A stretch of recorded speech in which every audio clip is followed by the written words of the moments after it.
Okay, you're good to go. Great. Well, welcome everybody to a regular meeting of the MCS Board of Directors today, Tuesday, November 12th. Dan Watson, I believe, is not able to be here today, so I will be running the meeting as best I can. Bear with me. Thank you. I'm just going to make sure we have a quorum of board members. We do. And I will start with any pre-submitted public comments, none of which I am aware. I have not received any. Dan has not forwarded me any. So I will just remind folks, you are always welcome to submit public comments. Instructions to do so are available on the most recent agenda. You can email me or Dan, and we'd be happy to read them. Next, we have approval of the October minutes. We have draft regular meeting and a special board meeting October 8th and 23rd. Do folks have any discussion or questions about that?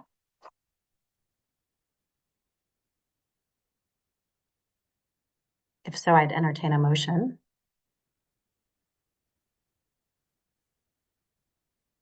Or folks want a few minutes to look over the minutes.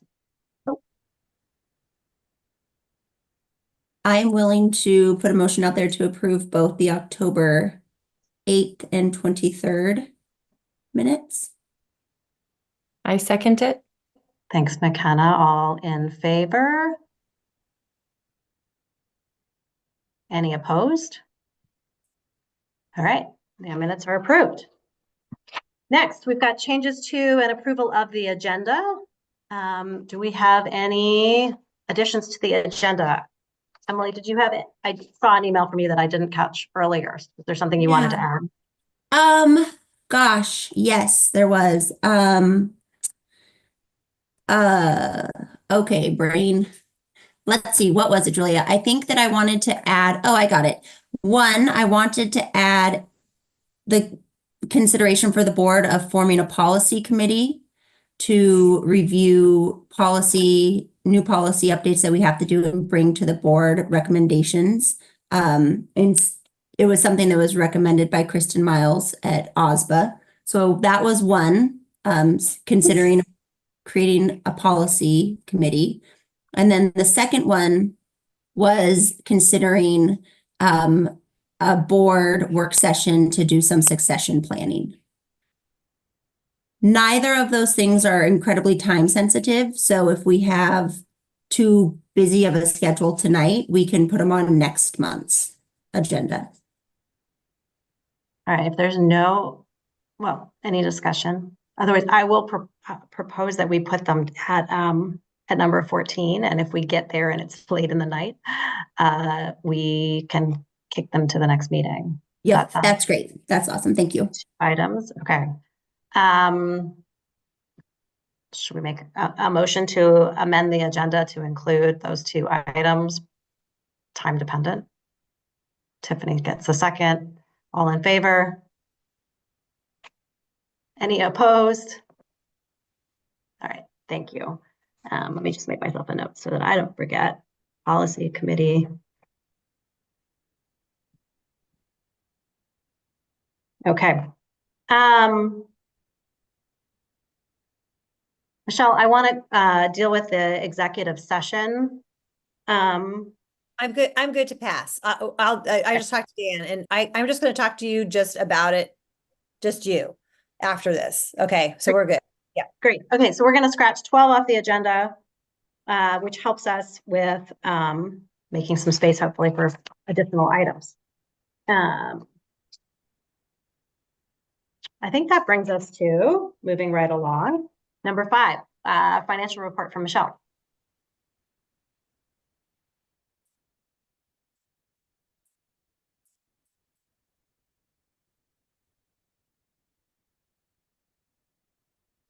You're on mute, Michelle. Oh, sorry.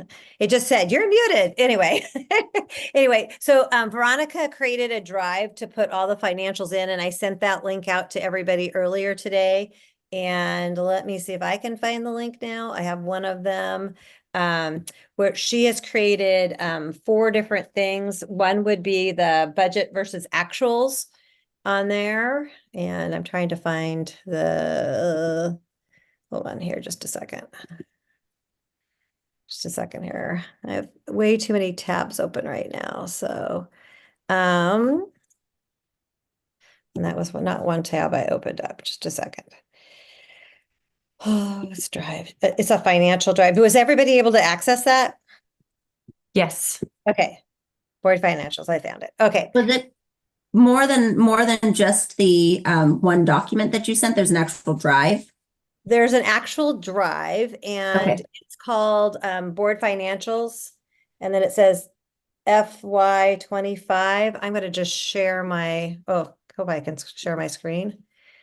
Let's see. We only see the PDF, the statement of Okay. financial position. Okay, this drive, I believe, is shared with all of you. Great. Okay, and so it has July, August, September, October, November. Are you seeing, I don't know what you're seeing on your screen. Are you seeing the, if you go into MCS Finance? We can see it on your screen, but the link Okay, that was perfect. sent to us doesn't give us access to. Okay, I'll receive. okay, and I'll ask Veronica because I think she's the one that has the access. So, and she didn't have November on there earlier. She just had October for me and September. So, so actually, okay. So in there, if you click on there, you'll be able to see the budget versus actuals.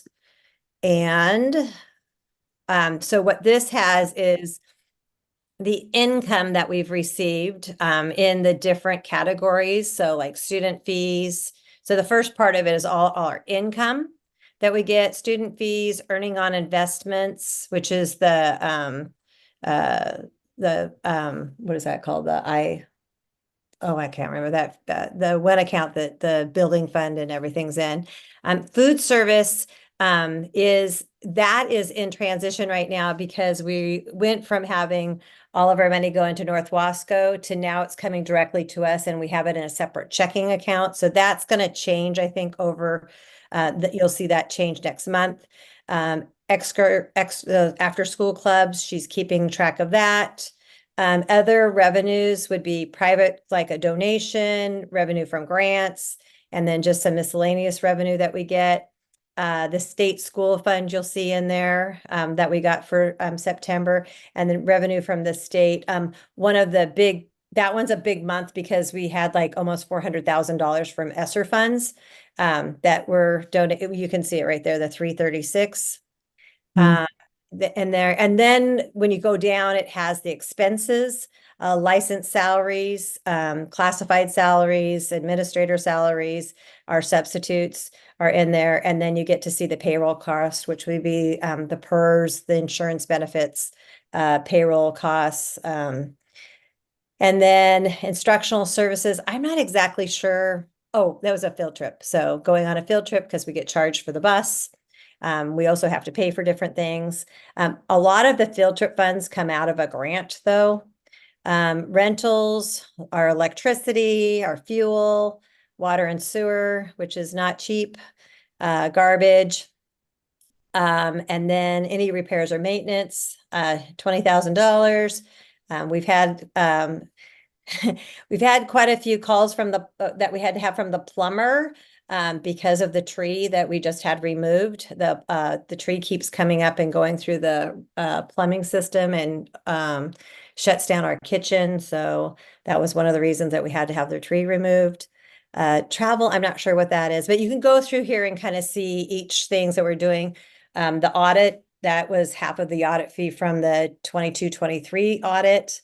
And then we had to pay towards the next audit. Accounting services would be summer. And then supplies and materials, what we're going through. And then textbooks would be curriculum. It says textbooks, it's not really, it's curriculum.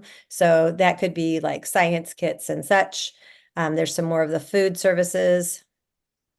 More, and that's the total of the supplies is the 99,000, but that is a lot. I mean, 50 grand of that was curriculum that we spent, and that we will comes out of our SIA grant, which I'm going to talk about later today, and then payroll expenses and all that. So it kind of tells you our expenses and where we're at. And then I'm going to go into the the other one, like here's the jogathon. So any fundraiser that we have, she's going to do kind of kind of a summary of that. So right now we brought in 92.45, which is less than what I think is a little less. So we're trying to figure out where the rest of it went. I think there's about 8. Emily, there's like, didn't you have like 10,000 or no, not McKenna? Yeah, and there are fees associated Oh. with using Pledge Yes, yeah. Star, Okay. but I didn't personally do the calculation, but I should have Okay. before Okay. I sent that number. So Okay, I'll and double that's check it to that and now. that's what I told her. I said I think there's some fees with Pledge Star. I didn't know if it was a flat rate or what. So anyway, and we can add that in there so that we understand, so that going forward when we're budgeting, we realize that there's a cost to using Pledge Star. So Michelle, just before yes, we get too far down on like individual fundraisers, I would love kind of the 10,000 foot view. I have questions on like particular line items and it's all going really quickly, but I don't need to get into those now. My question is like this budget versus actuals folder for each month will be accessible to the board is the idea, and we'll yes, be able to better see and understand right. where we are on each line item in our budget. Is that kind That of is that the correct. idea in a Yeah, nutshell? and so when I looked at, I think she put so she hasn't she's been really busy with the audit. And so I was like, you got to get something for this. So she hasn't put in the other, oh, there. So she does have July in there. Oh, I'm sorry, she has August, but not July.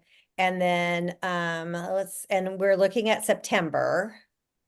And then she'll put so October's not ready yet because it's just too soon to have wrapped it up. And that's why, remember, we moved the board meetings to the third week. And so that will, hopefully you'll start seeing those more timely. So so she just has August and September in there right now. And the one we were just looking at was August, or which one? No, it was September. September. September jogathon. And then the other one, so this is a statement of activities, profit and loss. And so this kind of shows you more, to me, this is easier to read than the other one because the other one had a lot of stuff on it. But this one has like, so you're looking at income again. And so you have different like pots of money for the income. So, and they all have different codes to them.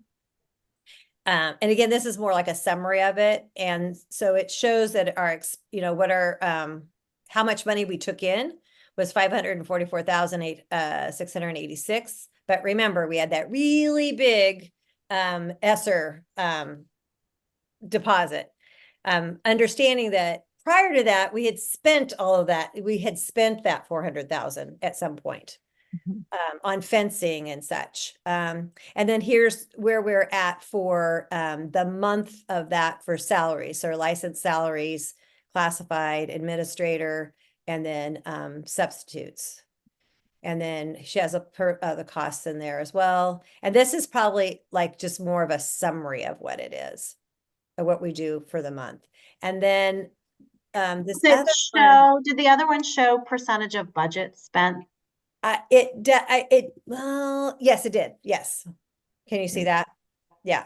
I don't, I Percentage of still budget, am yeah. kind of questioning some of those percentages though, that like some of them don't make sense to me. And I think that as we get better at this, Veronica, when she came into town, we kind of looked at a couple things to see where we're at. This, I think it has to do with QuickBooks. It's just QuickBooks is not necessarily meant for a school district. And so she's just trying to kind of pull out some of the more the reports that it would make a little bit more sense. And so I think we're still kind of playing around with that a little bit. So, and then the last one, the statement of financial position, basically is telling you, here's how much money you have in the bank. So, and that is with the what is that called? The IFS? No, it's not. What is the one that we had such a hard time getting a hold of? I'm blanking on that. So. Oh, PIC. Yeah, yes, yeah, that one. So anyway, and we had taken 140 out when we back in August, and that's been put back in. So we virtually have not touched that money at all, other just to have a little safety net, and then we just put it back in. So, and anyway, and then that's and we don't have very many liabilities to say. The credit card, those are our community cards, so those get paid off every month. And it seems to be slowing down the buying of everything. So like August, September is going to be a big buying month just because it's just getting the teachers the things that they need. And then it kind of slows up a little bit. What about our liabilities as far as commitments under the DOE grant? Well, that's a whole separate, and I think she's starting to kind of work on that. So we just got finished with, well, we're not quite finished with ESSER. We're still waiting for one number for ESSER from the state. And then once we get that, we'll get our final $72,000, and then we're done with ESSER. And then and I'm going to talk about DOE a little bit later on in the agenda. So, and I can and that's kind of a whole separate thing. So what are the $90,000 in liabilities now? The credit card? Yeah, I don't know what that, that must just be, I don't even know that that's bills that are due. I will ask, I tried to, Veronica's been a little challenging, she's had she traveled here and she had sick kids and then she was sick. And so it's been a little bit challenging. And then we've had a couple other, just trying to, get some other things going. Go ahead, Marie. To remember that the monthly payroll was That would make sense because the monthly payroll is it's around 90,000 a month. Yeah. so But it's not totally clear here if the negative, because the credit cards are looking at like a positive number and the liabilities is a negative number. And okay, she was trying to explain this to me the other day and it didn't make sense because I can let me ask her and I'll get back. Can I get back to you on that and ask her about that? So Totally. Yeah. I had asked for these last Friday and I just got them today. So anyway. I'm looking at them super fast, but there's a few things that just even just looking at look super wacky. The way you were saying, like the very top line item of the last one with the student registration fees.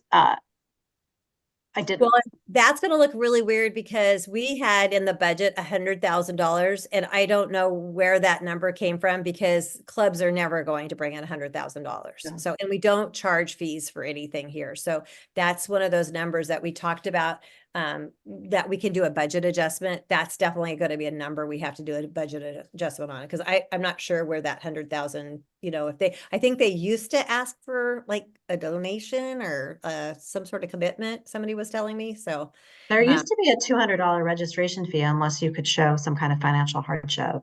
yeah, that would, yes. And that's really pretty frowned upon at this point because we're a public school. So, but we both looked at that and I was like, do the clubs bring in that much money? But they do not. So. Okay. Okay, yeah, and I think this is our first and hopefully for when we do because I don't think she just has that. I know she doesn't have October in there yet, so she's still working on that. But this is accessible to you at all times. I'll make sure that you're all shared on it, and I'll send the better link for it. So I don't own this; Veronica owns it, so I'll have to make sure that she can do it because I don't think I can change the settings on it.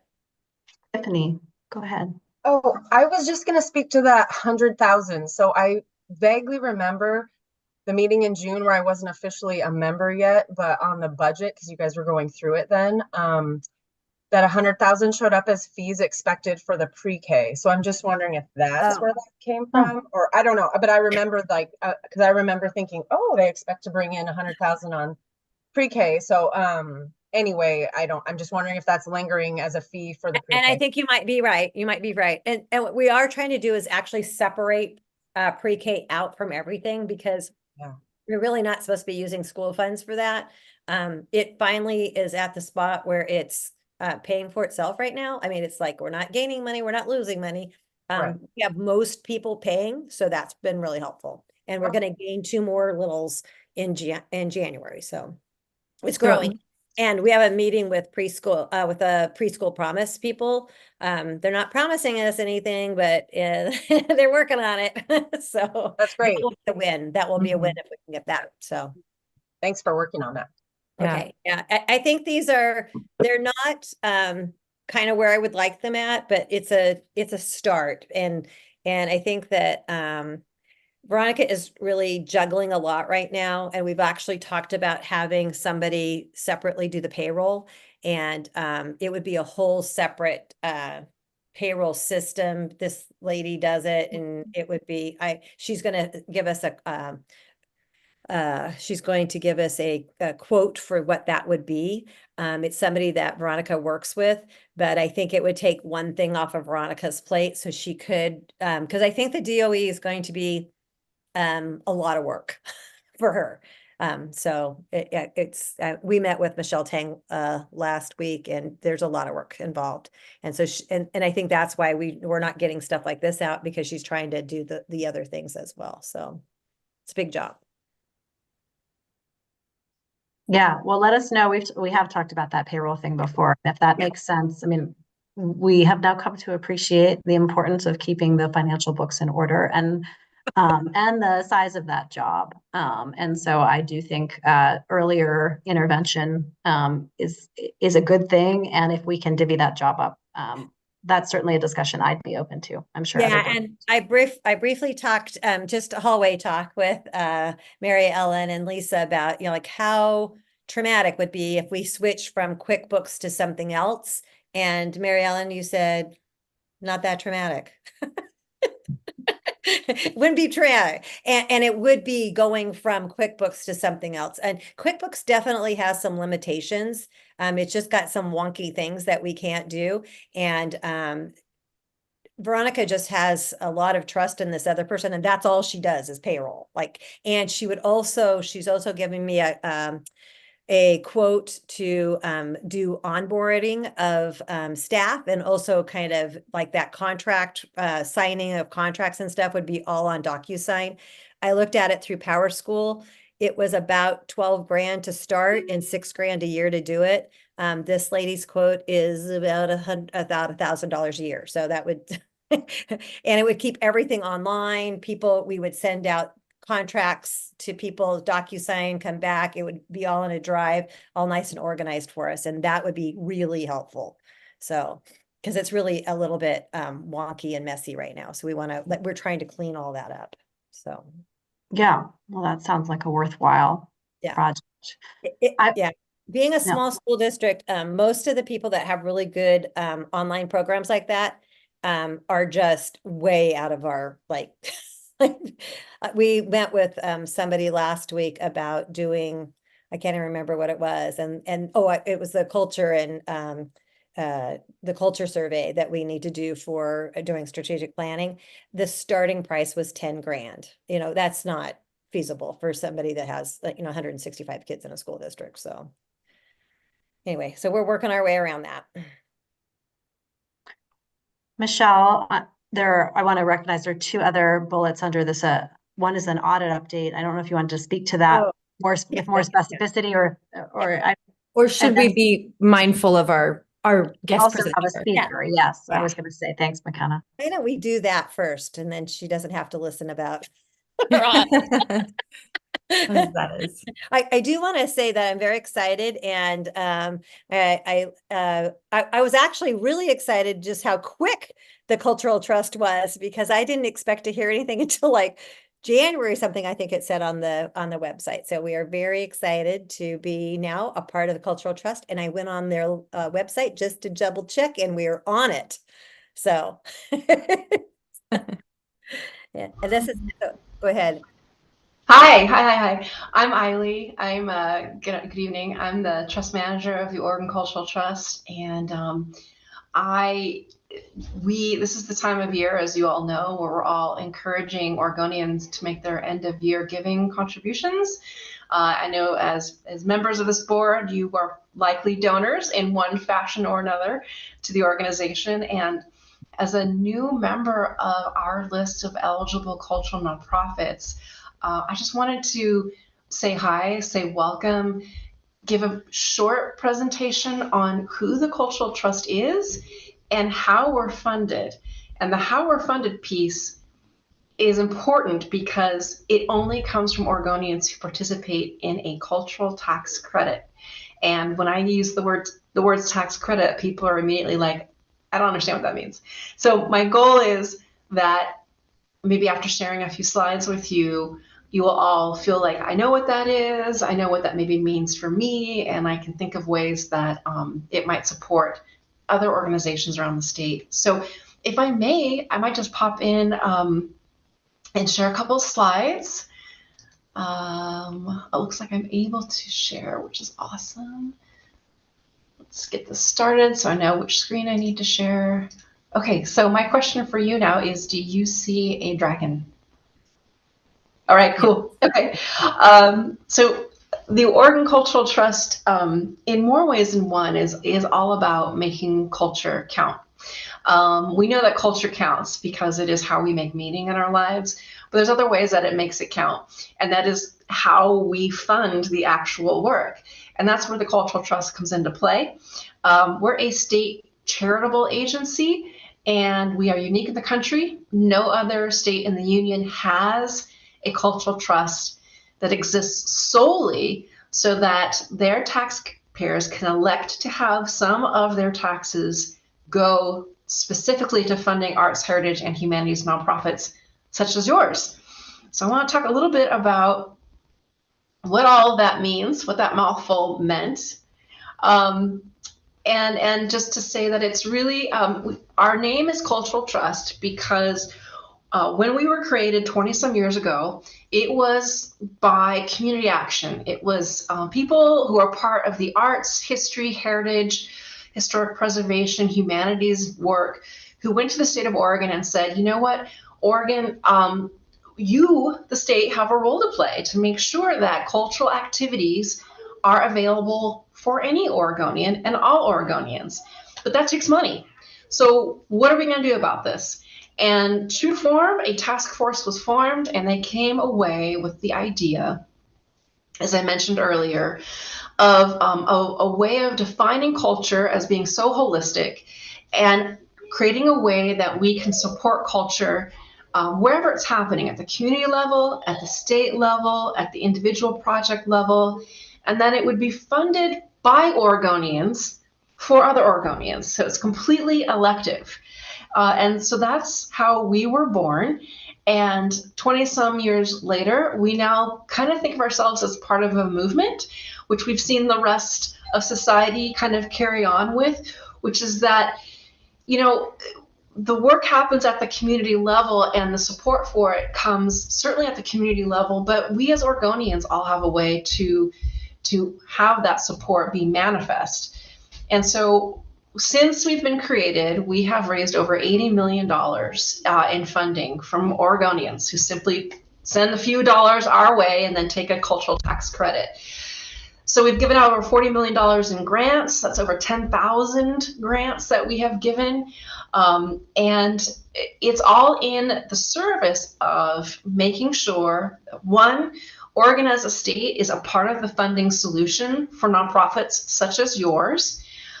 Two, again, that wherever you are, whether you're in Multnomah County or Malheur County, Coos County or Wallowa County, there are resources available for your community to pursue arts, heritage, and humanities work. And part of what we like to do when we're introducing ourselves and working with nonprofits such as yours is to ask for your help in just getting the word out about the cultural tax credit.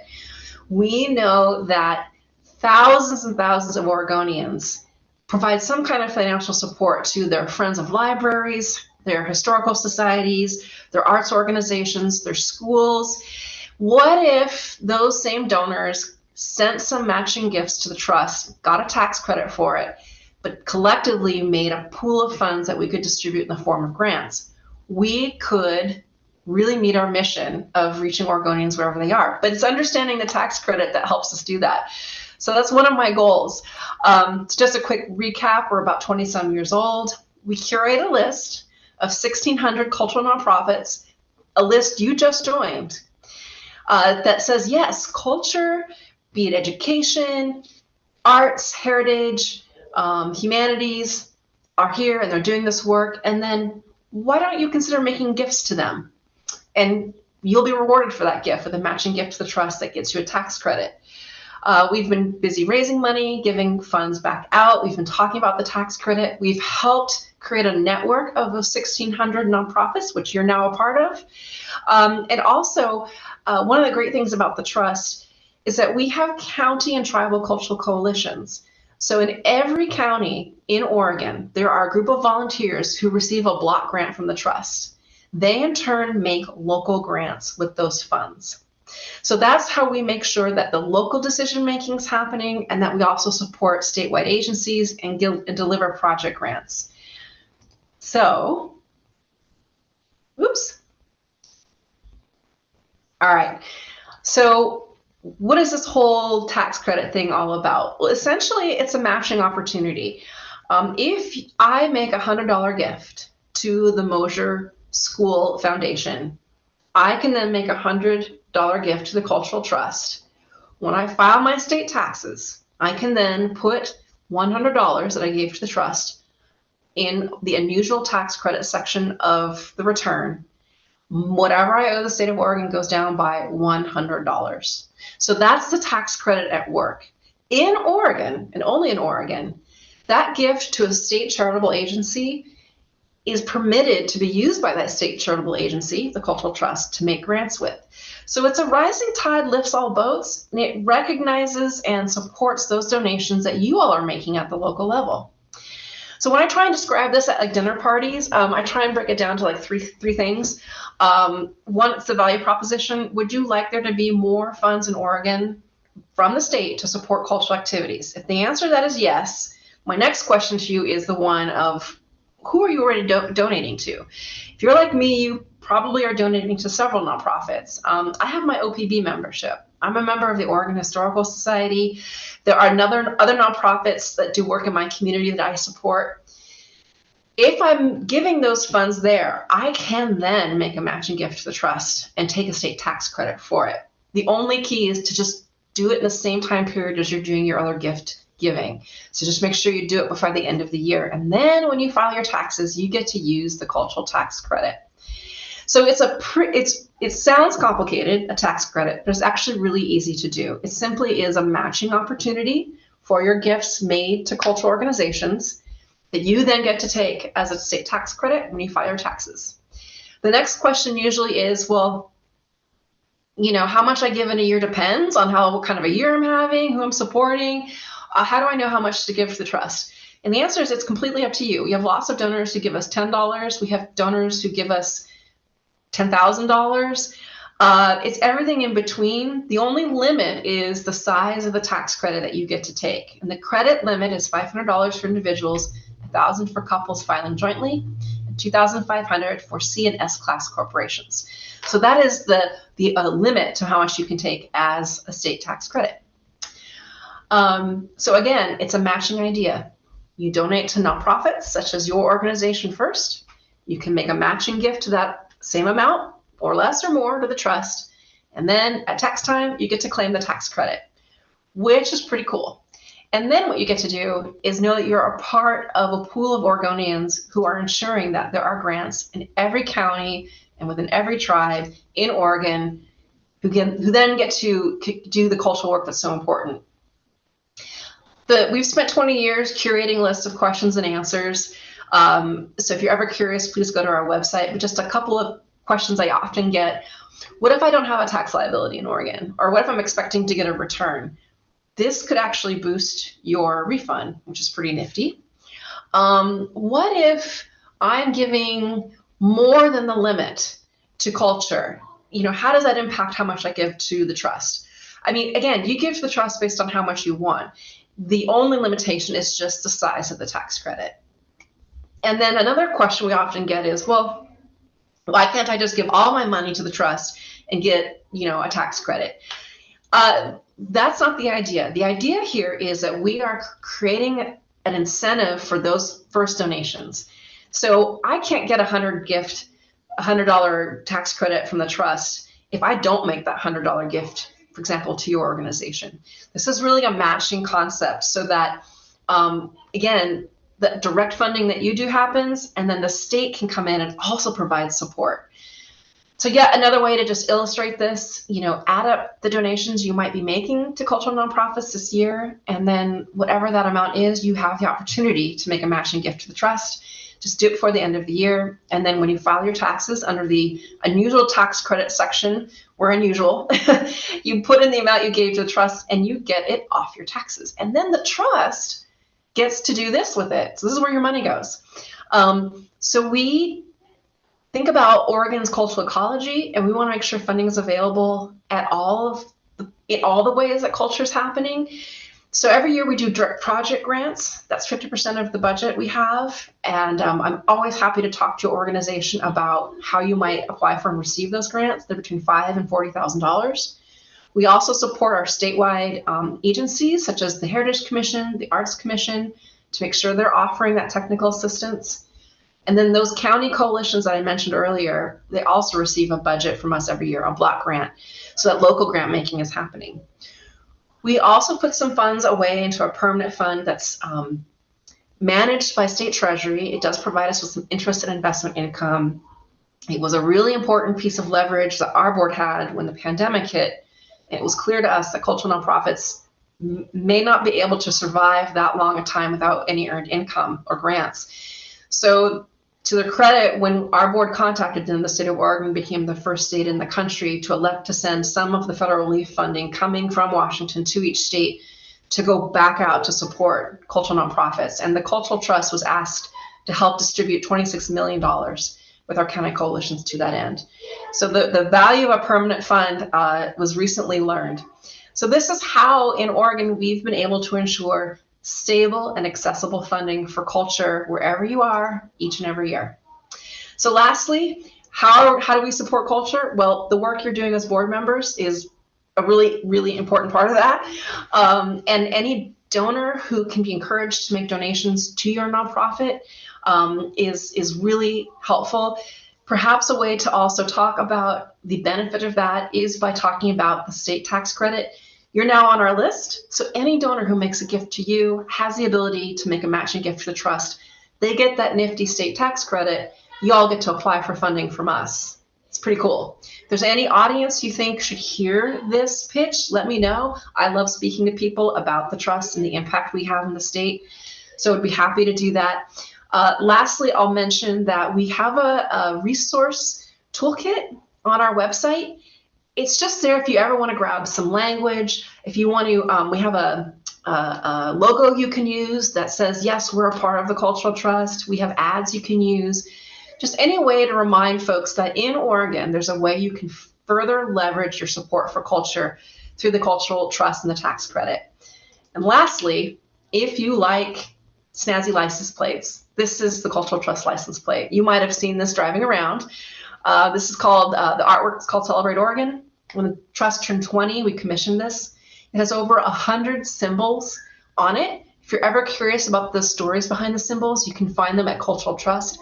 I like to use this as a kind of like find and see with young people, like what does that coyote mean? What is that wheel all about? And they each tell a story about the diverse cultures that call Oregon home. So if you like this, a little bit of the funding from the plates comes back to the trust for marketing purposes. It's just another way to say, hey, I value culture in Oregon. And that's it from me. So welcome to being a member of the Oregon Cultural Trust family. I hope to be a resource for you as you think about any funding opportunities. And if there's any way that you can help spread the word about the cultural tax credit within your circles, we will have that many more funds to share around the state so that there are opportunities to do cultural activities in Oregon every year. And that is it for me. And if anyone has any questions, I am happy to answer them. Thank you, Eileen. One thing that occurs to me is that, a lot of us are parents at the school and are frequently giving to the school in various ways in small amounts for fundraisers, for example. If there was, and I don't want to create work for Veronica, but if there was a way to know at the end of the year, and this is maybe my own QuickBooks accounting, but for each of us to consider, it sounds to me, if I'm understanding this correctly, if we think about, let's say I've given to Mosier School $200 over the course of this year, I'm just using it as a hypothetical. If I had kept track of, have like record of that and receipts for that, and Daphne's good about getting out receipts, then I could give to the Cultural Trust and get $200 credit. Am I understanding that correctly? exactly how it works. Yeah. Yeah, Okay. that would be awesome. Yeah, because they all add up, right? You know, like you go to a dinner here, it's $25. You support something over here, it all adds up. I'm one of the end of the year givers. I'll admit it. I do all my giving in the end of the year, and I do exactly that. I just look at who I've given what to, and if I still owe, if I still want a little bit more money, sometimes I'll go do something fun like the Willamette Week gift guide, which is a fun way to make charitable contributions and get prizes for it. And when I've reached the limit, and since I filed jointly with my husband, it's $1,000. That's what we send to the trust, and then we get to take the $1,000 state tax credit. Every year I ask my husband, "Are you sure you want to give that much?" He's like, "Oh yeah, I want that state tax credit." And I'm like, "Good, phew." That makes it. That's a win-win for us. So yeah, that's exactly how it works. Well, thanks so much. We've got a packed agenda, so unless folks have other questions, I really appreciate the presentation and Michelle, the making that connection. You're This is very welcome. very exciting. Thank you very much.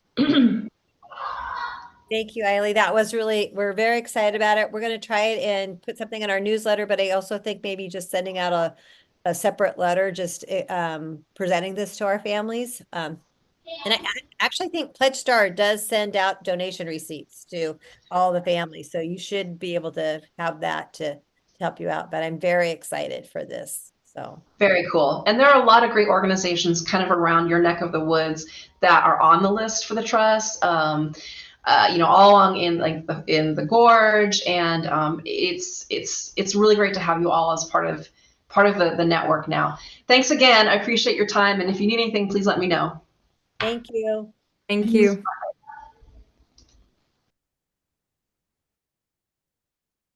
Michelle, did you want to say anything further about the audit? That's the last under item 5. So the audit is going well. They're just still kind of going back and forth. We're kind of waiting on Summer to do the financial. So she has to, it was, Summer had said she would rather have not done it. She wanted the auditors to do it, but the auditors didn't want to do it. It was kind of like asking mom and dad to do something. So mom didn't want to do it and dad didn't want to do it, but mom ended up doing it. Summer's doing it. She just has a very packed agenda, and so she's hoping to get it in the next probably 2 weeks, I think. And then once we have that, Veronica said they've had very little back and forth with the audit company, just a couple little askings of here and there, but it's been pretty not, it's been pretty easy so far. I mean, knock on wood. And then once we have that, the hope is that we can get it before the December 31st deadline. There's a chance that we might not be, just because it's kind of the busy season for them. And so we would, I've already contacted the State of Oregon secretary just to let them know that we might be late. And she said, if it's, December 29th, just say that we're going to be late and they'll give us an extension. But when we say late, it will probably be done in January if we don't make it in December. We're not going to be as late as we were last for the 22-23. And then the hope is in February, we actually start scheduling the audit for 24, 25. So, and we just have to keep starting the process a little bit sooner so we can be more on time with it. So but it seemed to be going well.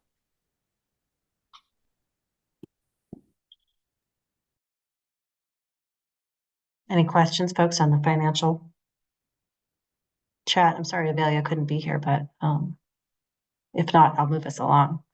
Next up is MTA report. Mary Ellen, Lisa, take it away.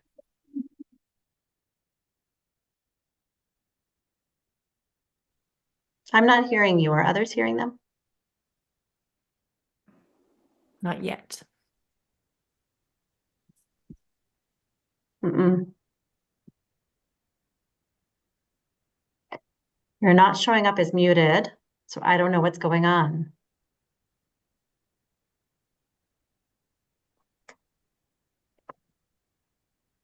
You may have to go to your settings, Mary Ellen, and turn your mic on.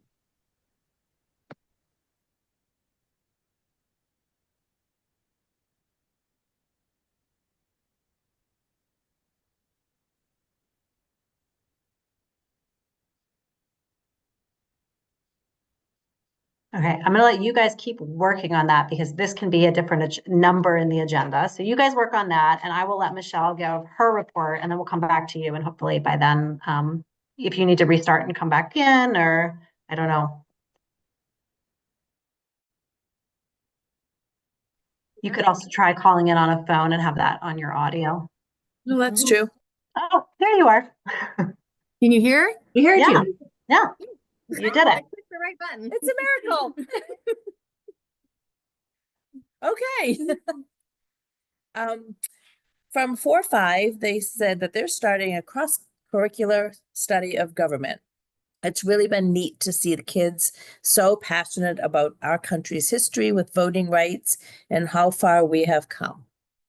They're also excited to welcome Pam as our artist in residence, and she's working with students to explore textiles and art. Lisa Stevenson in SEL is working with students exploring emotions through art, acting out, and journaling. Not acting out, but drama. Using a new curriculum that is less technology-based and more hands-on and interactive. And Margaret Elkin also reports that she's working hard to prepare for family night, which is this Thursday through the ELD program, and is excited and looking forward to that. It's always a great success. Second and third, where students will be recognizing that November is Native American Indigenous Peoples Month. And we will be exploring traditions and cultures related to that, and then try to tie that into students' own culture and traditions. We are excited to be using our new writing curriculum. Students are writing books about small moments in their lives, and this writing time has become a favorite among students. Primary, so that's K1. Had a great field trip to Hood River Museum and the Children's Park on Friday. And from the collective MTA, we continue to meet with Michelle monthly to discuss topics, and that's going well. And we met with classified staff to present the idea of incorporating them into the certified union, which is the MTA. And as a whole, teachers are seeing an increase in disruptive behavior, but we are certainly grateful for the support from our admin that is helping us deal with these situations.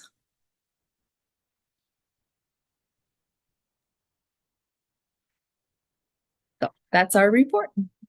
Do folks have questions? I would love to know more about the idea of the classified staff joining. I'm sorry, was it the MTA? Yes. So the classified and this staff isn't a part of the union, but they have the opportunity to be incorporated into the certified union, so the MTA, and that just requires them to do a vote, and then we work the paperwork through the OEA to get them a part of our union so that they can be a part of our contract, so that we're all in the same contract.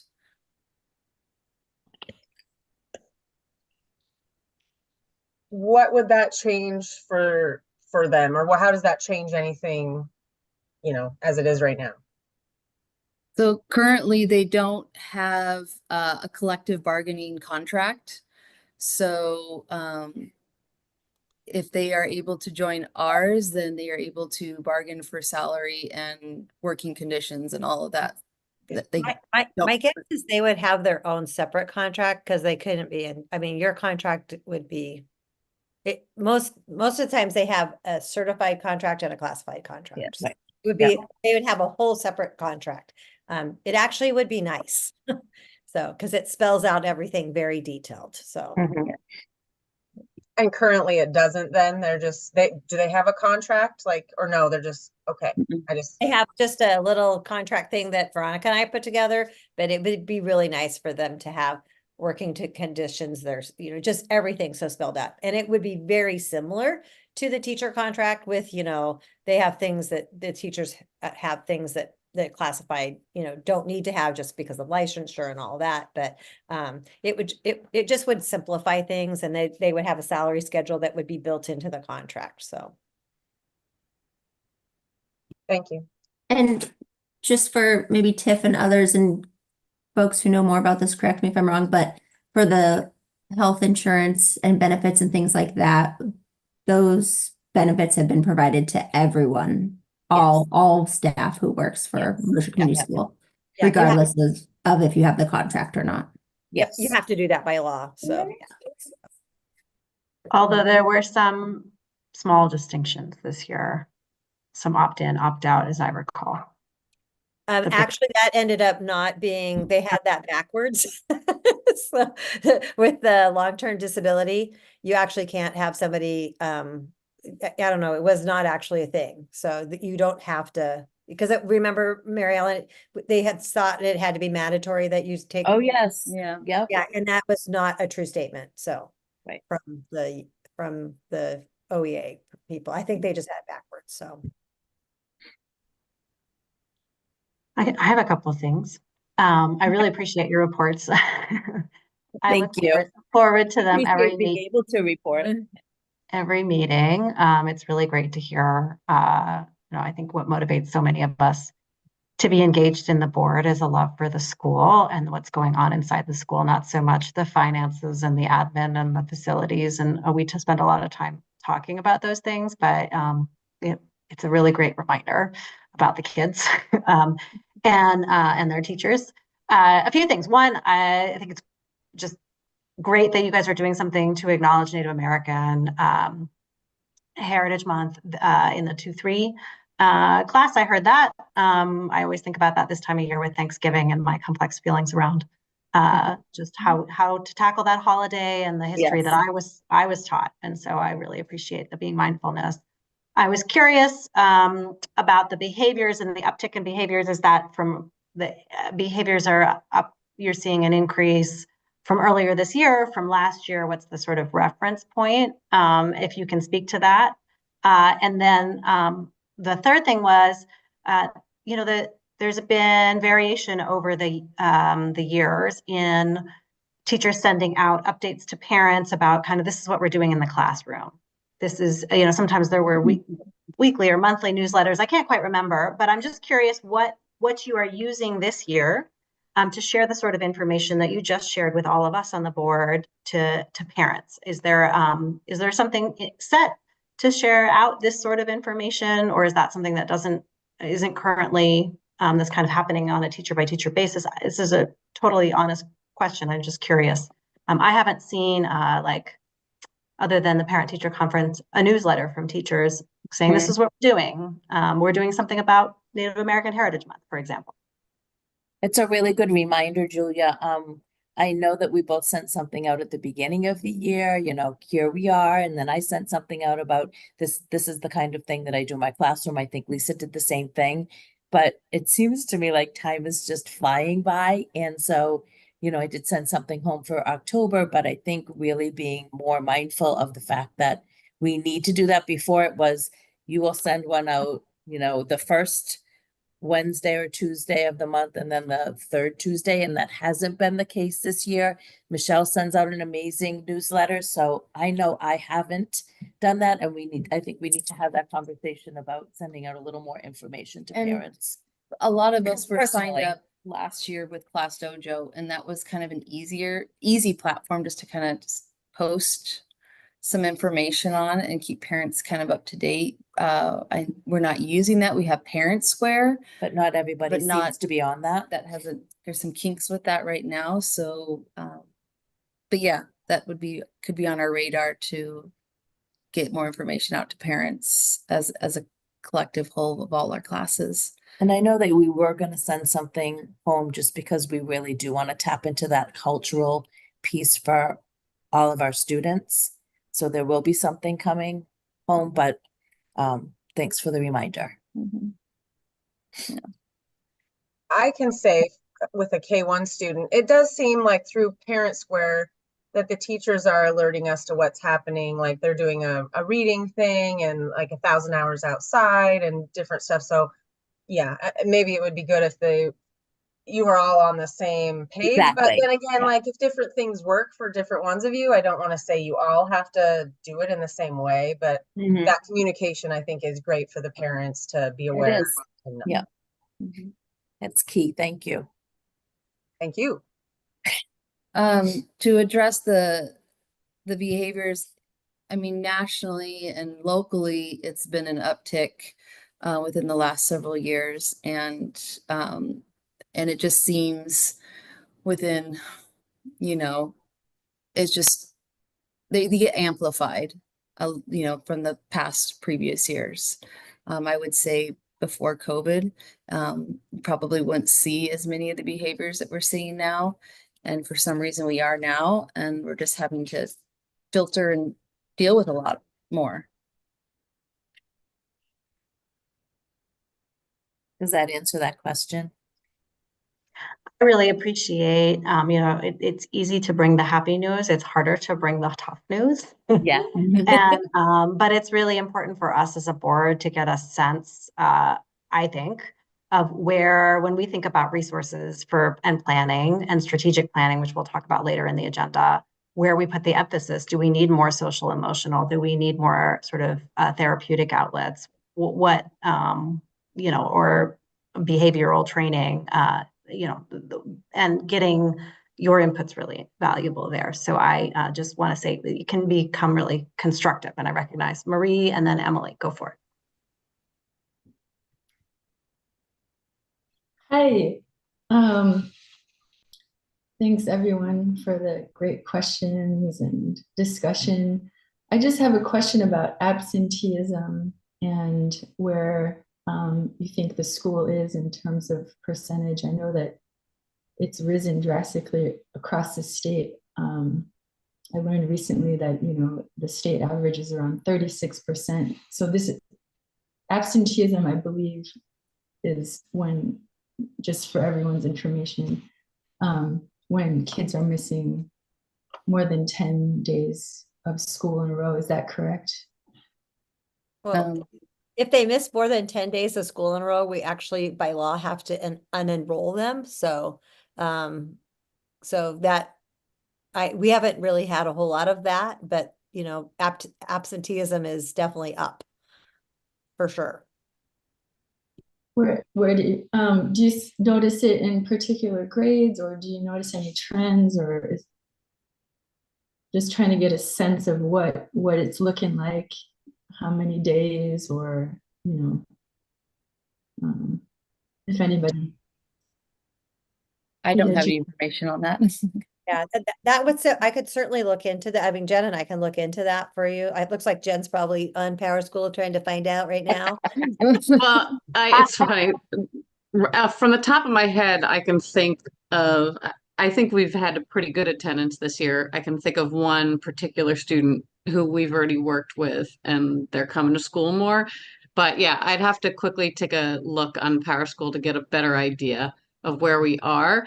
But Daphne's really good about letting us know, and she has not pointed anyone in particular out. I feel like our attendance is really good this year. Okay. I would say the same in my class. The attendance has been great. I mean, I've had kids going on vacation, for chunks of time. But as far as like absenteeism, a couple of times a week chronically, that has not happened this year. I would say more of an issue that I see is the tardies that come through Yes. in the morning. Yes. They're lined up. Well, that's because they're right by your door. They're all lined up down the stairs. It takes three. Yeah. Well, it definitely Chrissy and Daphne are writing out all the I can certainly get some, we can certainly get some numbers for you for the next board meeting so that you have like, what is it that I think that'd be really great to look at. So.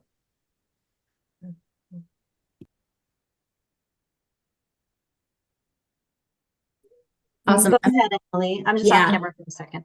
Thank you. Yeah, I think Julia might have actually said most of what I wanted to say about the behaviors. I also really appreciate you bringing that to us because one thing that we heard at the last OSBA board training is how important it is for the board to have a good sense of what the needs are in the schools in order for us to do our job as best we can for the students and for the teachers and community. So thank you for that.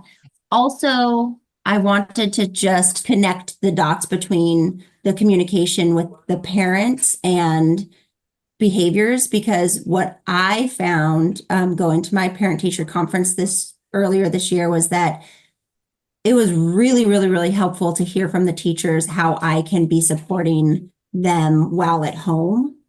And so if there are, I know that there are, like, like our kids behave in part because of what their home life is, and then they go to school and they bring some of their, home culture into school culture. And so we've talked about this in the past, but I just want to put another plug out there for you all to teach us as parents how we can support the kids and our students and the teachers and everybody. I know that I saw from Wasco D21, there's a parent class coming up for. We actually have one starting that will be on December 12th from what was that, 5 to 6:30. It is by Debbie Johnson. Is that correct? Am I saying Debbie her name? Jones. Debbie Jones. Jones. Debbie Jones. She has something called Toddler to Tweens. Anyway, but she has a kind of a parenting class that we're going to have free pizza. She can do 30 people. We're going to be sending out, we're just waiting for her to get us she's making a flyer and everything for us. Both Fern and Billy put that together for us. And so that will be our first one. And then in January or February, then we'll probably do one for the older kids. So, Awesome. so it's going to be K3. And then the next one will be 4 to 8. So, and she has, both Fern and Billy just said that they went to a class that she had, and just the tips and things that she had and the resources that she had was, very useful. So she said it was like one of those things you could just immediately put into play, but it is basically a parenting class. I'm trying to remember what she gave it. I can't remember what it was called, but anyway, but we'll be promoting that in the next, as soon as we get the stuff from the presenter. So that's great. Yeah, that's awesome. I'm really glad to hear that. And yeah, just, you all have a really important job taking care of and like teaching all of these kids while they're in school. And then we as parents have that important job when they're at home with us, but we're all a big community. And so the more coordinated and communication, I feel like that's what we need to solve all of the world's problems, more collaboration and communication. I totally agree with that. I think that we are partners, right? And we need to, and the kids feel that if they know the parents and the teachers are working together and communicate. So I appreciate that.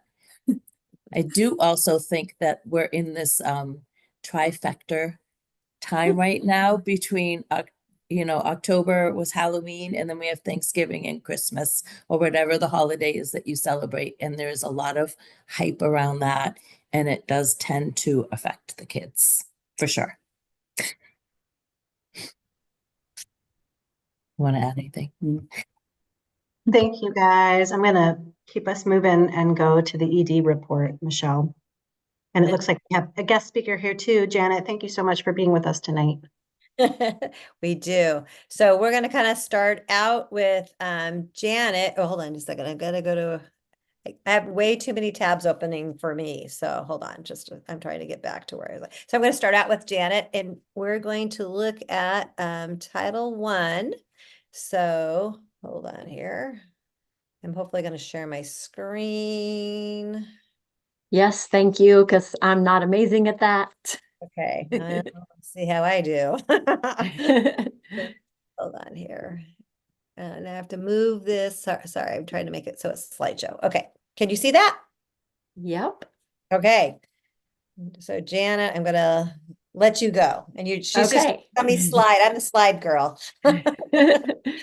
Okay, so we're just going to go over what Title I is for our school, and what it is a grant that's distributed to schools with high percentages of students in poverty, so that they can to help them meet the academic standards. So a cool thing that happened this year, Michelle got us labeled as a school-wide total Title I program, which means we can use those funds for all the students that have tested in Tier 3, not just specific students, so it benefits our whole school.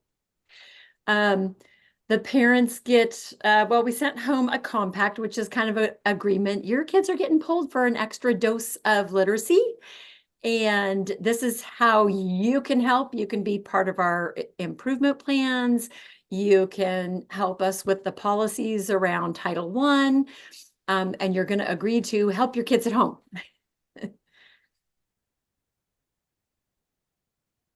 So the way that we communicate with families are the compact that we send home.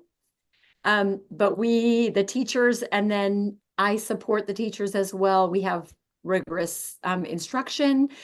What they're teaching in the classroom, we pull and give them more opportunity to work with. We have ongoing professional learning because I'm learning a lot about Title I and DIBELS testing. And then I get to train our EAs who help with that testing and also pull students. So we've also had some professional learning with our friend out in Corbett who came in and went over some curriculum things with us so that we're online with what the teachers are doing in class.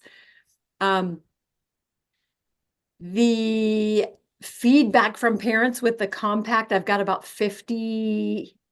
We sent out 56. I've gotten a little more than half of those back. So I'm hoping to get on Parent Square and say, hey, reading kiddos, don't forget those forms. And this is what we're doing in the reading program, just to get them a little more excited about it.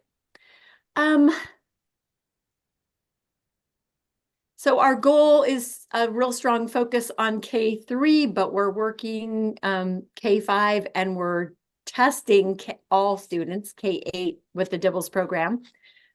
So it gives us some information that we can review. It gives us some specific things to work with kids. And next week is some progress monitoring. So the kids that we're pulling that are getting all that extra time to process their literacy program and their literacy goals. We're going to see if we're hopefully making some gains with that. Okay, so information. October and November when we had conferences, I was there. We had a few parents come in and ask about the forms and sign them. So I was available for that. Our board meeting today, letting you guys know what we're doing. I'm hoping to meet with the Tiger Den in December. So with some more parents, just so they see and hear and know what's going on with Title I. And then, of course, spring conferences. And then May portfolio night, we're hoping to have a literacy night and have some rewards for the kids who worked through the program with us and made some great gains. Just woohoo, we celebrate that we did a lot of extra work this year. So family rights, they have the right to request teacher qualifications. Okay, who is this Janet Baker and why is she teaching my children? They can meet with me if they have questions about my qualifications or about what we're doing with their kiddos. They can participate in discussions, come to any of the meetings, come meet with me during parent conference time. They can review the Title I programs and make suggestions for how we can make it better.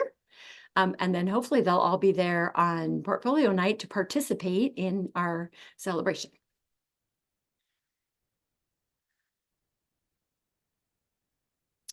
So Title I information did it go out in November newsletters? I thought it did. Okay. So each trimester, our goal is to communicate with the families what's going on and this is how they can reach us. So when we do DIBELS testing, it gives us tier support levels. So if they're in the tier 1 level with their testing, that means in the classroom, they're getting what they need. If they are tier 2, it means the EAs are pushing in the morning. They have specific students that I say, hey, focus on, look at these students. If the teacher says, can you keep this student focused during their writing or during their learning time with the lessons in the classroom. So there's push in time in the morning. And then tier 3 are the ones who are having larger, we're hoping they're going to make larger gains. And so those are the kids that we're pulling to have extra practice time with the lessons that they're learning in the classroom. They have more time to integrate the concepts that they're learning in the classroom and to practice them a little more with us. We have groups that are meeting for 20 minutes, 2 times a week, all the way up to 30 minutes, 5 times a week, depending on the age and the needs of the students. And please contact us if we have any information that you want to know. If I don't know, I'll ask Michelle and we'll figure it out.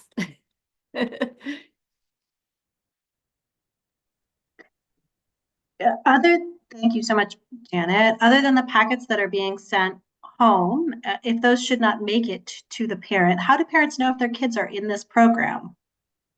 They should have at conference night received a packet with their student's name on it saying, hey, this is Title I. These are the ways you can be a part of Title I. It says how you can help your child at home, how you can have some input into the Title I program, and how to contact us. So like I said, I've gotten a little more than half of those back, and I will be reaching out to families this, hopefully all before Thanksgiving break, to say, hey, I haven't received that. Can I send another one home? Do you have questions?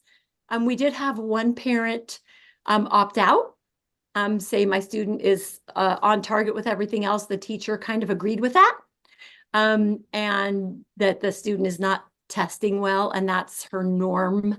And so she's not meeting with us in pullouts in the afternoons anymore. So it gives, you should be hearing from me if you didn't return those, or if you didn't, or if you do not know, then you should be hearing from me in the next 2 weeks. Sounds good. I was just curious, like a parent is listening and wants to know, hey, is my kid on this list? I haven't seen anything, but if they're like call the office or call you, or if you're going to contact them. Emily. Thanks. You might have said this at the beginning. This is federal funding? Yes.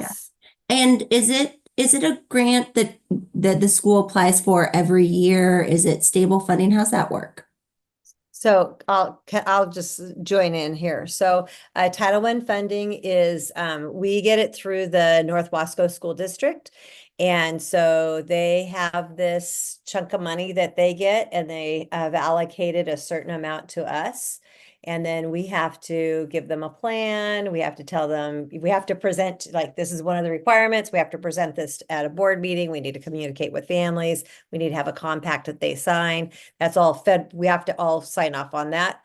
And then, and we get about, what did I say? Well, is it 40,000? I think it is about, yeah, it's not a lot. And so the actually what we use the Title I funds for, we don't actually have, it never even comes to us. It comes to us as an educational assistant. So it pays for one of our educational assistants. And that particular person is a employee of North Wasco. And I'm trying very hard to see if we can get those funds so that we can kind of control the spending of those funds. But at this point, that hasn't happened. So anyway. But yes, it is. There's definitely like it has to be used for this. Prior to this, they were on where you had to actually target certain kids for it, and we had to report on those kids. That's a very inefficient way of using those funds. And because kids develop and progress at different rates, you have to, the way that we're doing it now school-wide, it makes it's more fluid. So some kids need to come in, get a little dosage, and then they leave. And then some other kids might come in, get some more dosage, and then leave. This makes it a lot more fluid and a lot more useful for the students. So. And then I just want to clarify, have Dibbles testing, do y'all know what that? So Dibbles testing is something that, so was created in the at the University of Oregon. And it's kind of a standardized test it's really what we use as a dyslexia screener. So by law, every year we have to test all of the kindergartners that we have and any first graders that were not at Mosier last year. We have to test them 3 times a year. And if we have if they turn up in the red, because they color code them, if they turn up in the red twice, then we need to send a letter home to let the parents know that their child is at risk for dyslexia. We are, as a school, we do not, we're not doctors. We don't actually say your child has dyslexia. We can only say that your child is at risk. So that is it's extensive testing that we don't actually do. So, but I think we know, I mean, those kids kind of, Janet, you know those kids. Yes.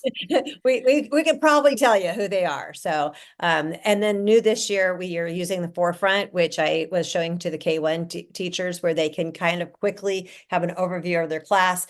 I want to say that I looked at the kindergartners today and I was totally impressed because most of them are at where we would expect them to be right now as far as their foundational reading skills. So it was, and I think that's from the hard work that Janet and her team are doing. So I really appreciate that. And our K1 teachers and our 2-3 teachers too.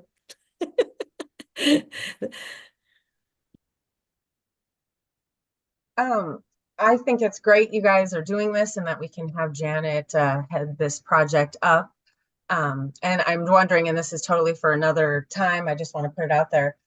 I realize there's probably way more kids that are struggling with literacy than ones that are excelling, but is there any thing in the works to get like tag or something for the advanced students in, to Mosier School to help the ones that are excelling continue to excel? Yes. And so that was, we're meeting is it next Wednesday? I have to remember. We have somebody that's coming that is the tag coordinator for North Wasco that she's also talking. I guess it's just the first Wednesday in December she's coming. So she does what's called McKinney-Vento and tag.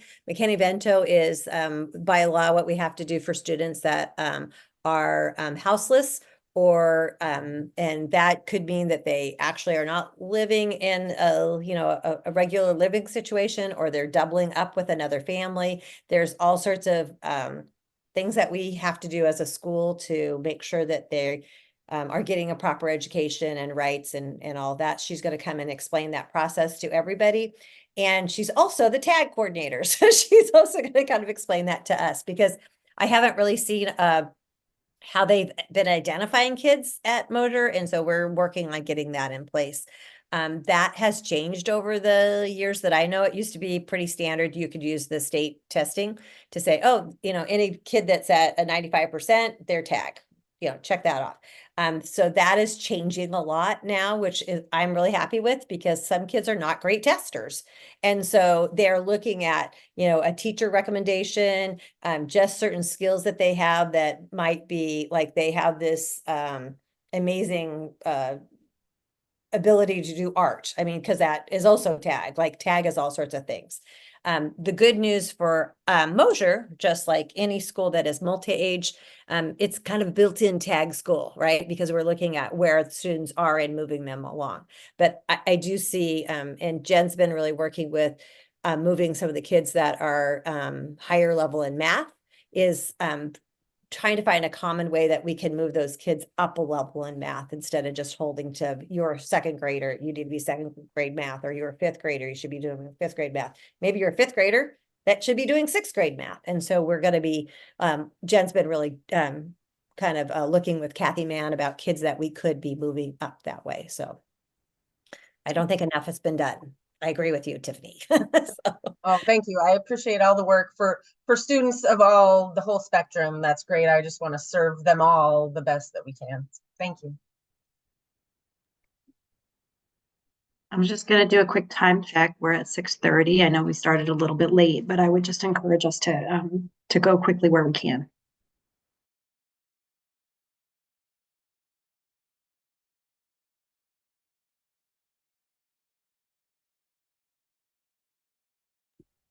Integrated guidance, I think, is next, right? Is that right?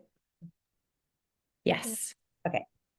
All right, so integrated guidance is from the state of Oregon, and it's where they took all these little, well, some of them were big, all of their grants and combined them under an umbrella. And so every year we get a pretty good chunk of money that comes to us for a couple of the grants that are within the integrated guidance. So the programs that are underneath there, of course, I only see 5 programs. There should be 6. It's high school success, student investment account, the continuous improvement planning, career technical, that CTE training, early indicators, and the one that is the early literacy is the one that we're missing off there. So we, out of all the 6, we get 2 of these grants. Integrated guidance has 5 common elements. Authentic engagement processes. That means that we need to include a lot of different stakeholders when we're determining how to use these funds. We look at equity-based decision-making to making sure that we're serving all of the population. We focus on students who have been historically marginalized by the education system. And then we look at comprehensive needs assessment and continuous improvement cycle. That means that it's flexible, that we're always kind of changing and are looking at how we can make it better. The reason that they have the integrated guidance is to have 4 common goals: a well-rounded education for all students, it's equity advanced, it's an engaged community, and we strengthen our systems and the capacity that we have to serve our students and the community as a whole. Now, one of the major grants that we get from this is what's from the SIA, the Student Investment Account, and that is enacted in 2019 for Oregon schools. I remember when we first got this, we're like, we're going to get this every year. And yes, we're going to get this every year. I just signed on to let them know that we're planning to apply for the grant because it's a 2-year cycle. We're going to apply for the grant for the 25 through 27 biennium. So it'd be 25, 26, 26, 27. And to let them know that we're going to be doing that. And we're just starting that process, which is going to mean gathering the stakeholders together to determine how best we can serve, how best we can spend the funds. When you're using the student investment account or the SIA, most of the focus should be on reducing class sizes, expanding instructional time, addressing student health and safety, and supporting a well-rounded education. That last one is very vague, but okay. So in there. In the 23-24 school year, Mosier had an allocated amount from the state of Oregon of $197,523.13. Mosier only spent $103,964.13. So we have a carryover of about 93 and 93.5 that we're going to what happens is it goes into North Wasco. We tell North Wasco we would like our money, and they just send it over to us. And then we have had a budget, and we're supposed to be spending the money on that. What I noticed is when I went through the budget, I think when Mosier did their budget for this, they looked at that $197,000 and tried to get a whole bunch of things funded with it. And so they had a lot of little pieces to it. And so not all the little pieces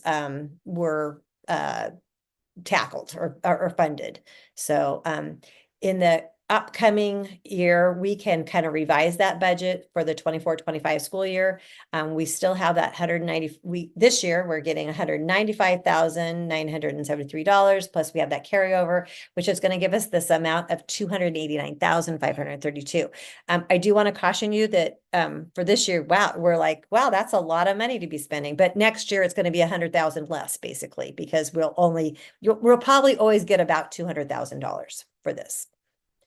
What they did in 23-24, what it was spent on was Rachel's Challenge, staff training for that, staff training in responsive classroom, K-3 intervention specialist, professional development for math instruction, field trips, art instruction, enrichment assemblies, and a curriculum coordinator stipend, and some other little things.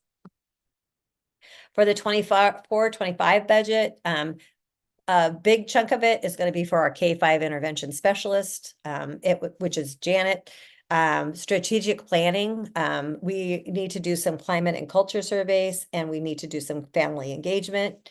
Student achievement recognition, increased art instruction, and enrichment activities such as STEM, field trips, and assemblies. And we have the curriculum coordinator stipend. What's not on here that should be on here is curriculum. We've already spent a big chunk of the curriculum dollars will come out of this funding.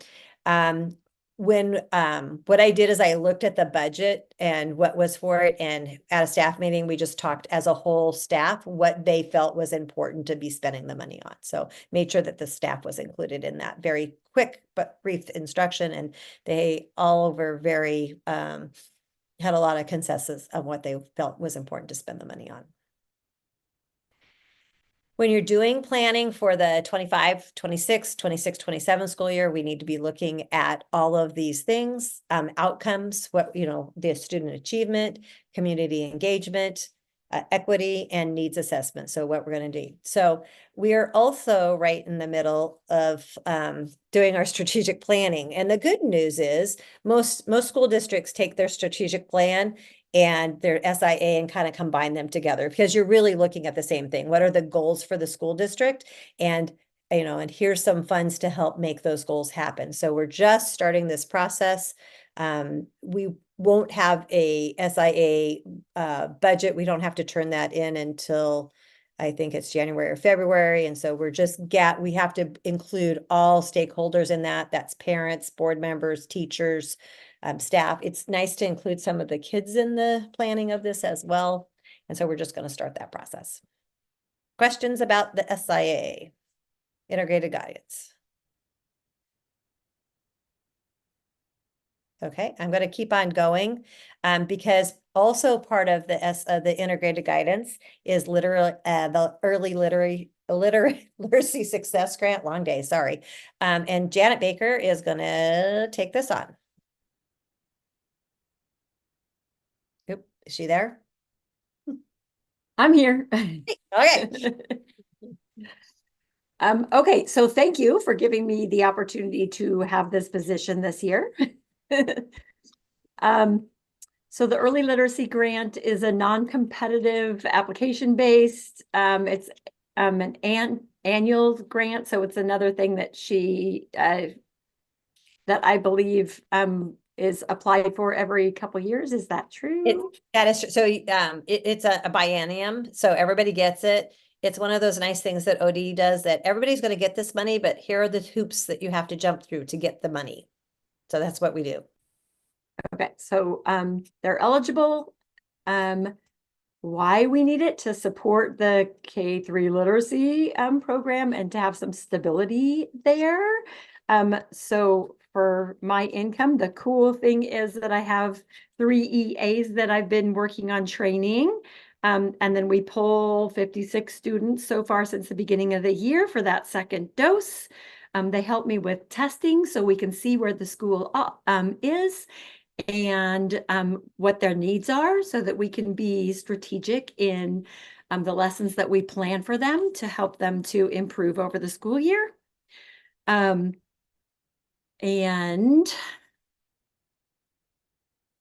Of course, literacy is the foundation for learning. If we can't read, we can't do math. There's just so much tied in with all of that. And I, of course, since I'm missing those little pre-K kids, I get to work with the K2 specifically 5 days a week, pulling them and making sure that those funds are used to help us all be strong with the curriculum the teachers are teaching and know how to supplement more practice when we pull them, and make really good use of that time in the afternoon.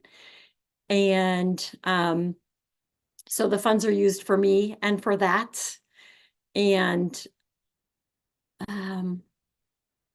so the funds are, what they're allowed to be used for is professional development and coaching. So we've had Summer come from Corbett and coach us, and then I have coached our EAs in the curriculum that we have to support the teachers. Extended learning programs are made available to students. Did you want to go ahead? And we're all taking letters, so that would be. Oh, part of- yes. Part of our training. So letters is very foundational for teaching the different parts of literacy to students, just to make sure that we're reaching the phonics part, how they're blending it all together, making those words more, the sounds blend with the words making sense in sentences, just is very foundational for what, how the kids are learning and how to teach that to them so that they can grasp it. How many of us are taking that? 9 or so? Yeah. Yeah, Okay. all of the K-5 teachers are taking it, and one of the middle school, and then Janet, and then our special ed and Jen are all taking it. I've already taken it, so I'm helping to lead it, so. And I've got through the first unit so far, and it's been a lot of, yes, that makes complete sense. So I'm enjoying it so far. So the grant is 41,690. It's a lot of that is my salary. And Yeah, last year was 41, this year is 44. 44. Okay. And then we have to match it with funds, and the 25% of that, and that comes from some of the Title I funding.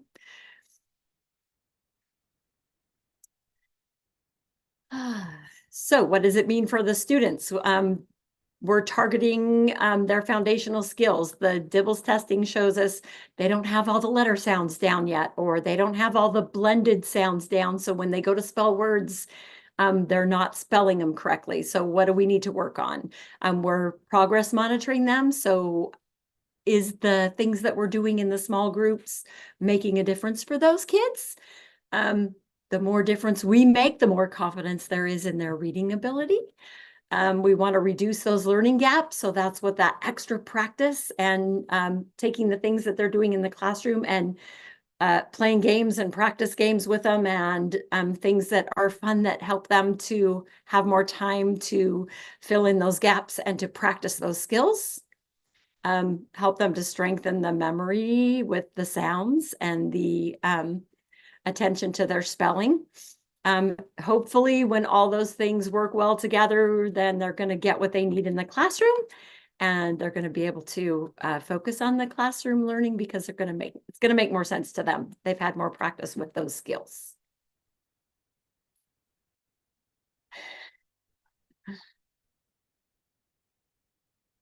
So are there any questions about the funding? Shannon, can you help me understand the integration and of that with the Title I program, how those two are working together? Well, the Title I is funds. Title I is funds for the students, and the early literacy grant is for the teachers to teach the students. And I'm not sure if I'm saying that right. So the Title I funds are federal funds, and we use that for it virtually pays for an educational assistant for the most part, for North Wasco that sends us an educational assistant. And then the literacy grant funds can be used for a variety of things, where Title I is more specific. So you can early literacy. Again, they had a lot of little things in the budget, and we chose just to do one person, just because for Veronica's for Veronica's use of time, it just if you just have the literacy person as the thing that is funded, it pulls it out of our general fund, and so it provides more. So then that gives us more dollars to spend on other things in the general fund. And then when we have to report, because State of Oregon likes us to report a lot of stuff, and so when we report on that we are funding a literacy specialist. And then one of the things that's going to be coming in the next year or two, or maybe sooner, the state of Oregon is actually going to require every school district, every school to have a literacy specialist that actually has a reading endorsement. And so Janet's going to work on getting that. She's doing letters is a big part of that. All of the teachers that are teaching K-3 are going to eventually be required to have some sort of foundational skill training. Letters happens to be one of those pieces that you can use to do that. So we're ahead of the curve on that. So that's good. And hopefully that will help with the behavior problems, because I think a lot of behavior problems are because, they're they don't know what's going. Yeah. So hopefully it will help with some of that. So. Not all of them, Lisa. No, some of it is they're struggling because they don't know what's going on in the class. And so we're hoping to catch them up to that. And some of it is because they're tag and they're through with it and they don't know what to do next. And they're bored. So hoping to fill in all those gaps.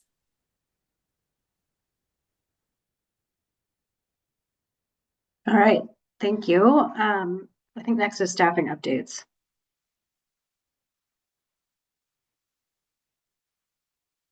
Oh, no, we have the survey and the strategic plan. I skipped.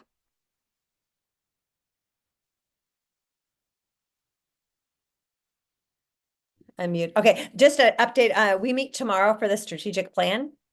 We have 2 parents, a couple of teachers, and 3 board members to be on the committee.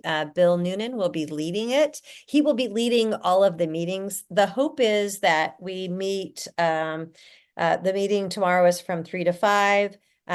He's going to explain to us the process and what we're doing, and then we'll meet again in December and January. I'm not sure we're meeting in February. We'll probably he'll send us on our mission of what we need to be doing to do that. I know it's going to be gathering a lot of data, but like I said, the strategic plan and the SIA, they're kind of going to work together in a little bit to tell us, what are the goals that we have for Mosier Community School, and what are not just, what I think the goals are, or what, the board thinks the goals are. What does the community, they need a lot of input on, what they foresee as that. And then ultimately the board will decide, what is the strategic plan. You guys will vote on that. Hopefully you'll vote on that somewhere in, I don't know, April or May, if we're lucky. So, and then in addition to that, and this was Can I ask about the strategic plan? I remember the discussion from last meeting about how it was going to be structured and how to avoid public meetings for all of the meetings by not having the whole board, but also having the opportunity for everybody to weigh in. What will the touch points be before we have a draft plan to approve? Are there going to be moments where community members or board members who are not part of that smaller group are able to be engaged?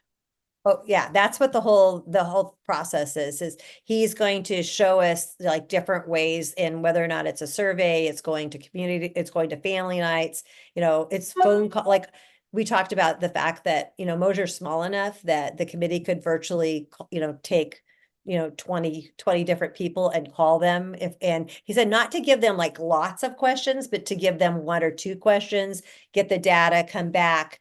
And then that might generate another question that we go back and ask. So, Bill, like I said, Bill is going to be presenting that tomorrow night to us, and so we'll know. He's leading the strategic planning committee itself. He doesn't want to go out and do any of the data collection. So, but he will help us with that. And yeah, and like because we did ask that question, he's like, oh, the board is very involved. And my guess is that we could have a member of the planning committee come to a board meeting and just kind of let the board know what's going on with the committee, that would probably, it could kind of give a report of what's happening. And 3 of the board members are going to be on the committee, so. As Maybe someone who's not on the committee, yeah, I think that would be super helpful, and also for the community members to hear too, because these are recorded and folks have access to them. Yeah, I think just if we just do a board report, but ultimately, you will have all the data, you will have all the things, and they will make a recommendation, but ultimately it is the board that is the final say on what the strategic plan looks like, so. Maria, did you want to say something? Oh, I was just saying, it might be nice if maybe one of the parents wanted to inform the board. It'd be nice. Or a Yeah. community member, someone who's from outside of the school. I don't know. Yeah, and we, like I said, we meet tomorrow night for the first time, so we'll get to know a little bit more about that. And I've seen his slideshow, but I haven't really, I'm just waiting to hear from Bill what we're doing next, so. Very Okay, let's see. Here we go. I'm gonna try and share. Oh, hold on. Ooh. Hold on. So much sharing. Okay, here we go. All right. So we have ended the Mosier Community School survey. It's had a couple months out of we have 164 students, but we only have, I think it's 150, I want to say 152 or 153 families. So, because they have multiple students in there. In the end, we got 52 people that responded to the survey, so about a third. Julia and I are kind of going to go through this together. So in the fall, we created the survey. Julia and I sat down in my office and did it and kind of added a few things to it. We were kind of looking at what moving to a 4-day student contact week would look like. We put it out through Parent Square, fall newsletters, Facebook, flyers. I have to say, I wished I would have done the flyers sooner in school because I almost every day got 2 people that had responded. It was just a flyer that had a scan code to it so people could do it on their phones. It's posted throughout the school. I took it to skate night. We passed it around. There are 52 respondents.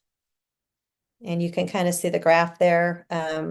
Not a lot in middle school. Definitely, I was, for the 8th graders, I guess I kind of felt like it wasn't going to affect them anyway, but we did have, I thought we had a good representation of all grades.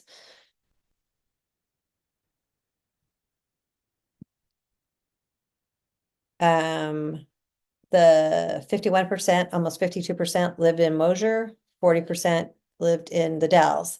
That's not actually, it's actually kind of a flip of what actually is like most of our families live in the Dells. And most in this, and not as many that there. And then we only have a couple of students that actually live in Hood River. We looked at how they came to school, whether they walked, rode the bus, or drove a car. We looked at how they, the pickup time. I don't think we actually needed to survey this to know this. It's too early.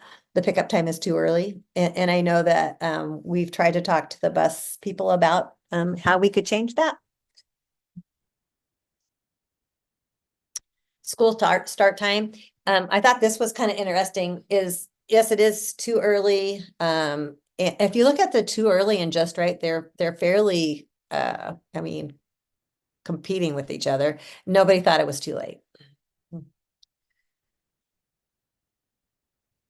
How students get, oh, go ahead, sorry. Oh, I just wanted to ask, did you look at the too early or just right data compared to bus or car data? Did that make sense? Like, are the families who feel like it's too early, the families who also have to ride the bus? Yes. Okay. Yeah. actually think that if you looked at that, the people that say just right is because those are the families that drive a car and can get there at like 7:30 seems okay, but catching the bus at 6:15 does not seem okay.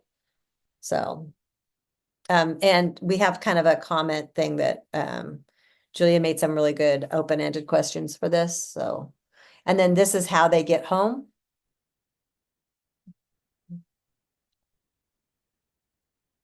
The end of school time, I thought this was interesting. Again, some of them thought it was too late. 54% said just right, and 42% said that it was too early.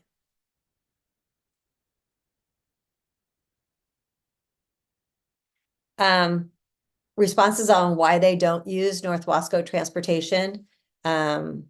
They're too close to the school. I can tell you, like, we've had lots of conversations about people that live in Mosier that would like the bus to go to them. And if it's on a current route, they'll go pick them up. If it's not, they will not.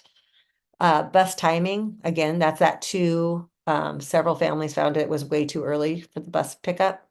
No nearby bus stop. A lot of carpooling happens. That's good.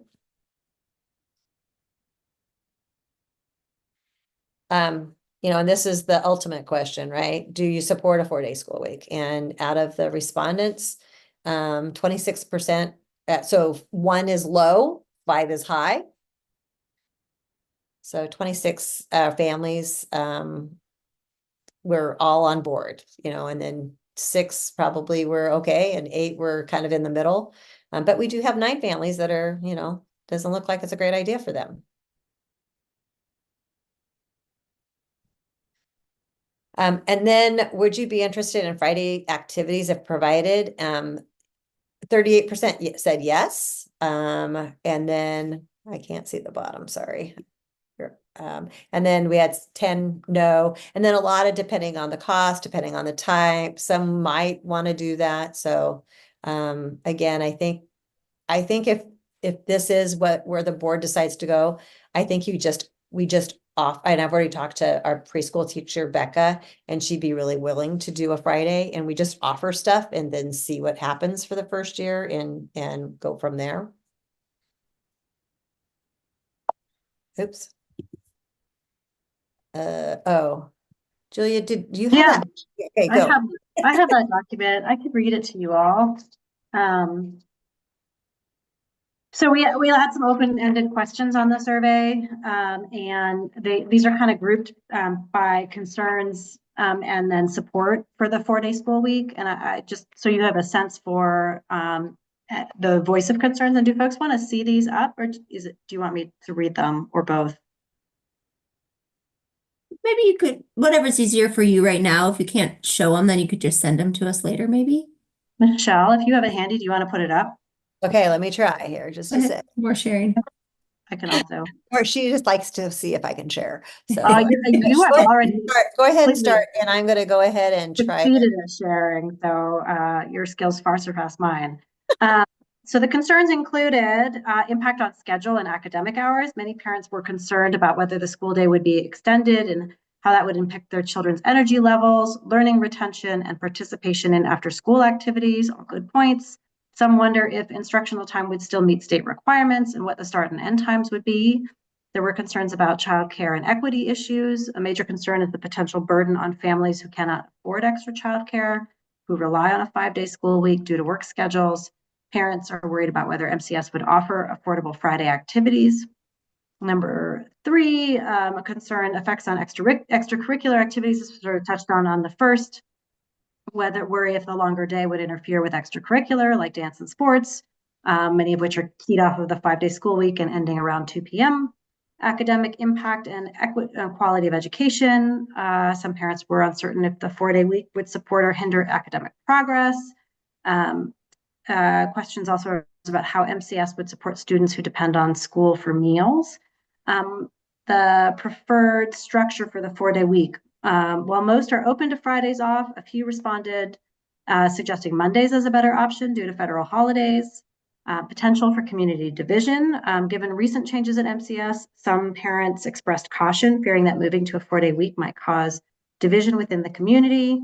Other logistics, parents raised practical questions about absenteeism rates in other Oregon districts, impacts on existing Friday breaks, and the sustainability of such a shift.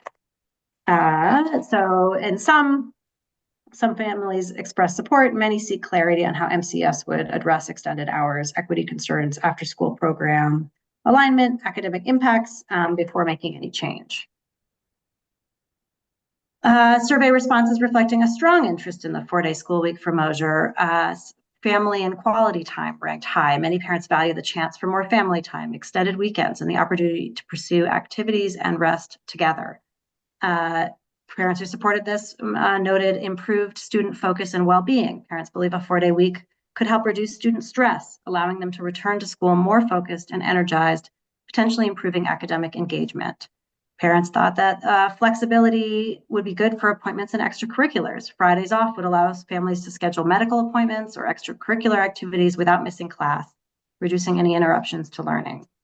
Support for working families. Some parents with 4-day work weeks, or I would just add a regular work week, see alignment with their schedules, helping with childcare and reducing transportation costs of that longer day.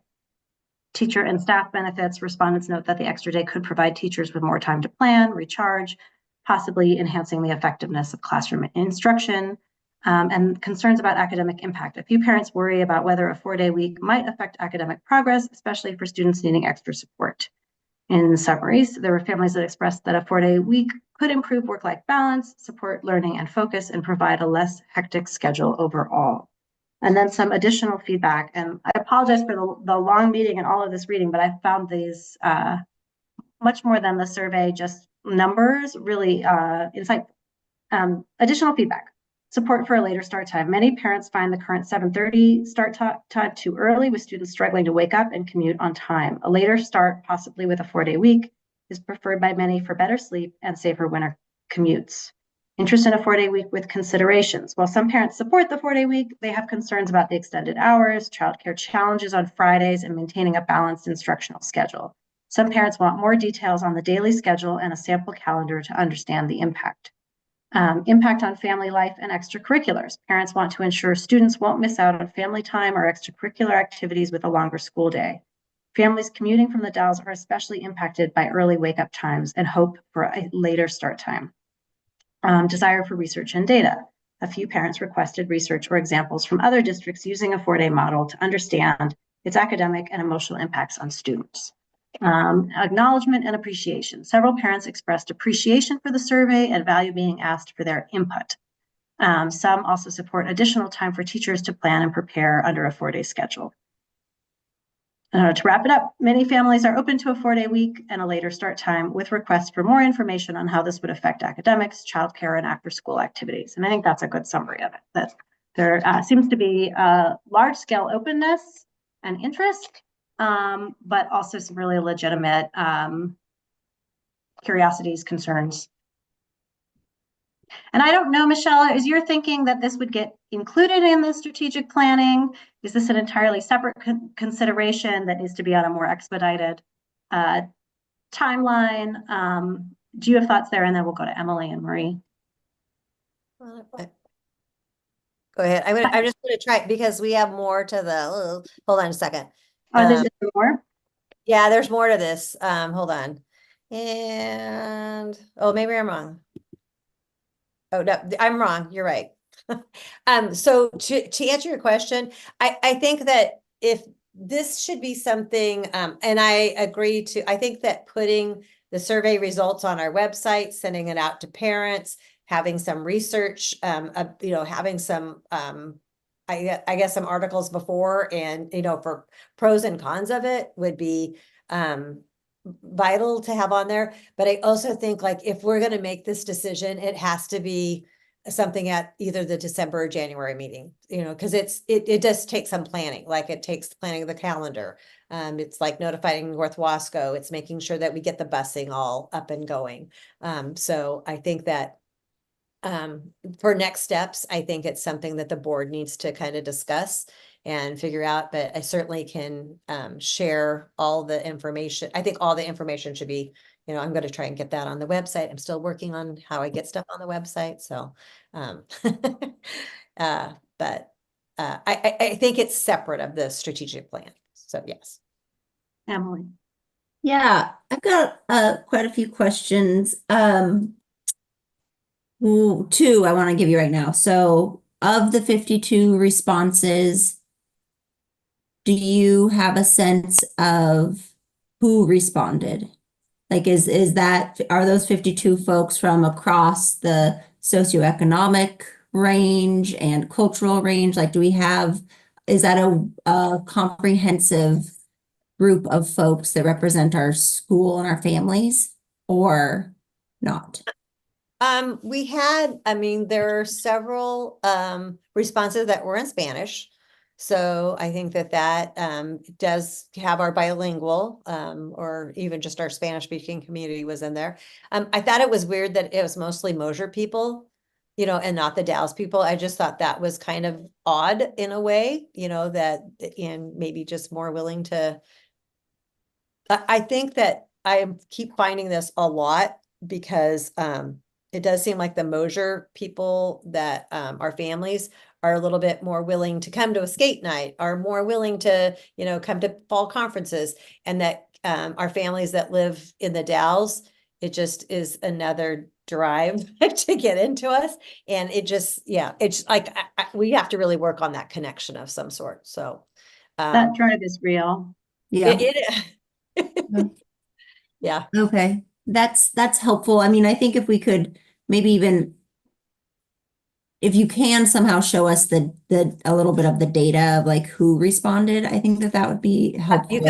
You can all have access to the I give you all the access to the you literally are seeing all the responses.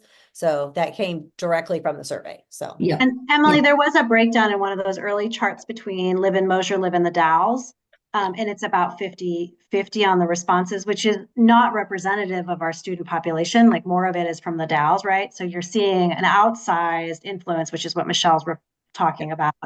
So we could recruit, in various spaces to try to get more survey responses from families. For example, I'm thinking about family night, which is something that Michelle has also mentioned, and see if Margaret would announce on this in Spanish and offer it up with the QR code. Might be a thought.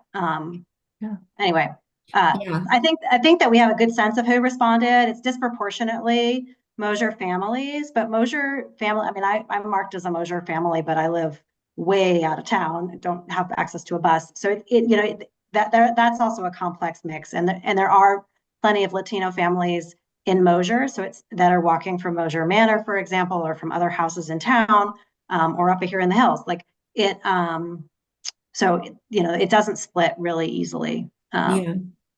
Yeah. I just want to make sure that a decision, like we have all the information that we need to make a decision, the best decision. And another piece I was wondering is, did you talk to staff folks about this, and what input did you get from them? Yeah, we have talked about it.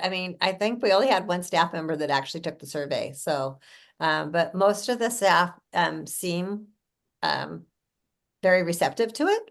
I still would like to, I just haven't had time to put together, like, I think seeing a calendar and what that would look like, because it is a longer day. It's a much longer day for staff, but, the caveat is, you have that Friday off. Although you're still doing your assessments, your in-services on those Fridays. But, it is, it definitely, but I see a lot of staff that are there from 6:30 to 4 o'clock already, so. Yeah. Yeah.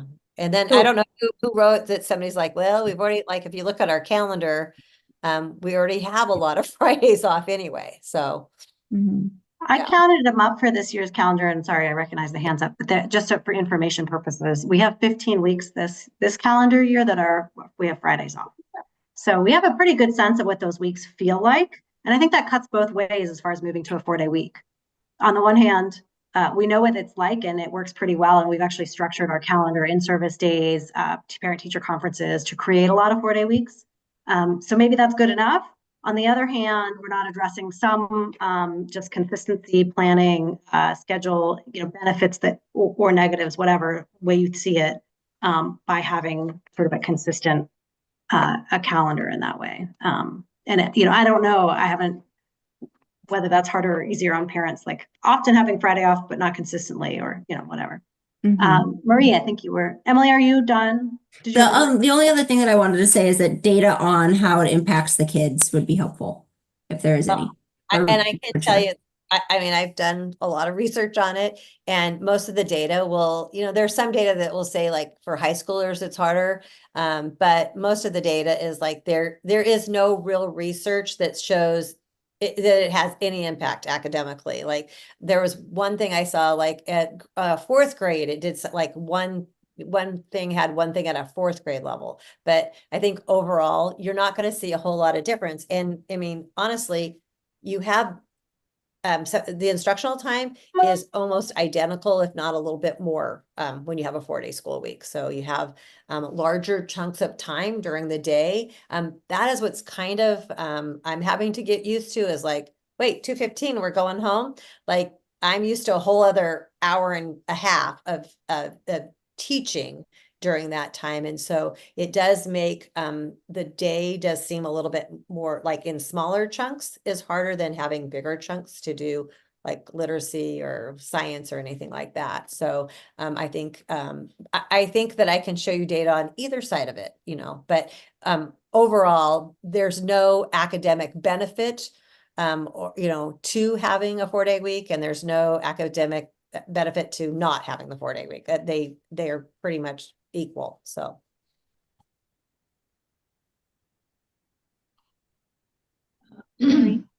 yeah, I'm hesitant. I would personally be hesitant to make any decision based on such a small sample size. I don't think that it would inform me well enough. And the fact that we are serving more families and kids from the Dalles, and that this survey, is reflective of, more Mosier families versus the Dalles. I think I would rather, see more participation in the survey before making any decision. However, I think,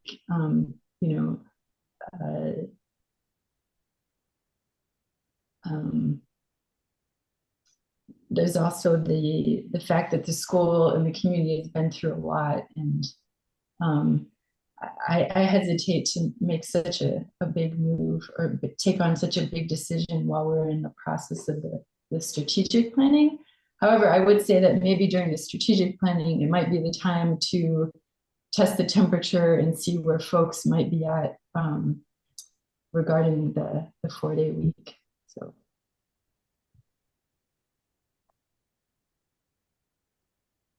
Tiffany? My concerns would echo Marie's, just in the size. I feel like more people, we need to have more contact to know to make such a big decision. And I feel a little rushed if it has to be done by December or January to try to implement for next year, unless we could gather that information beforehand, before then, which seems kind of hard to do at this point. But I also just have questions. Yes, I want to see a sample calendar, as was mentioned.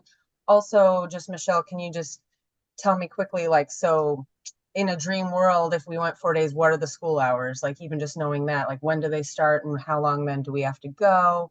And the Friday option. So Becca said she'd be willing to work Fridays to be there for activities for those that need it. And is that free, or do we have to charge for that, or how would that work? Those are just some of the big things, like right away, that I want to know.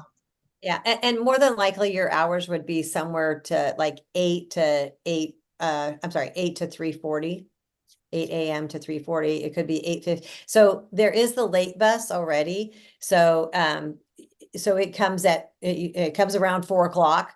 So we, that's kind of a late But you could also end school at 3:45 and the kids that take the bus could go, be in the gym or the cafeteria while all the other kids got picked up. Because we do have quite a few kids that get picked up from there. So that could be an option. There's always the option of paying for a bus driver, for either one. But then, we could actually just do that currently, for maybe that could solve the early start time that we have right now.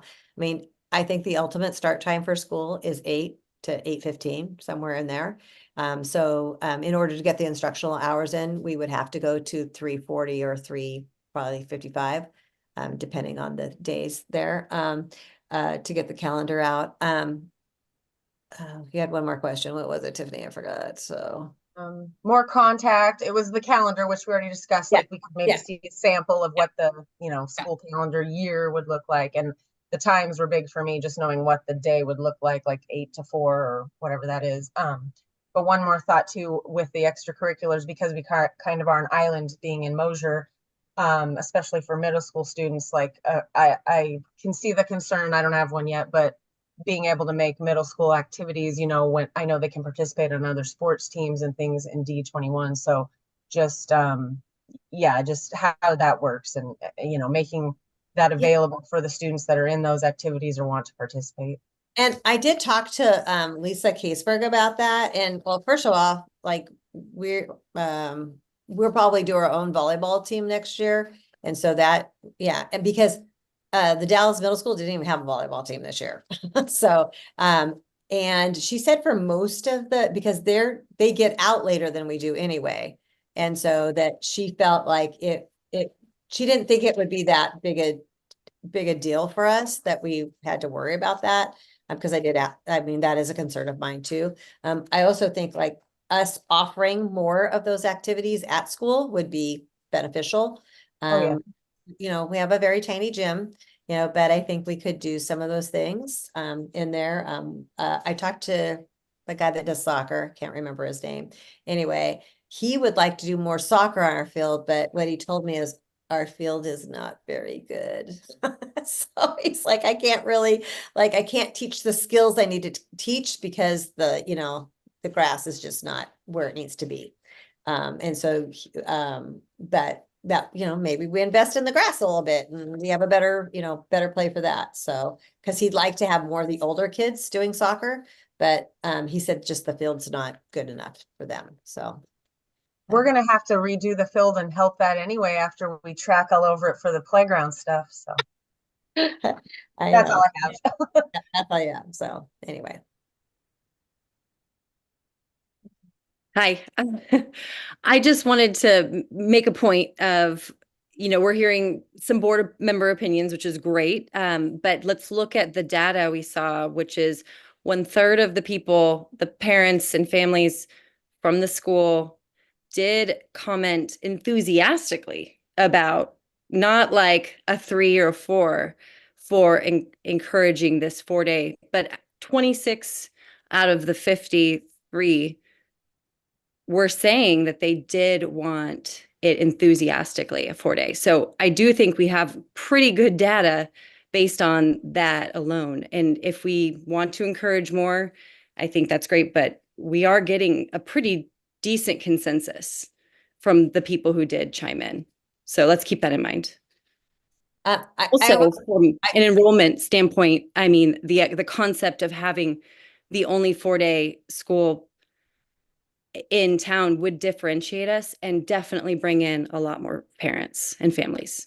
Yeah, my daughter sent me a text. She said if we went to a 4-day week, she's bringing her kids to Mosier. I actually think it could be a selling feature, of the school is because there's a lot of families that I think that's what I really resonated with me about the comments about how many people talked about family time.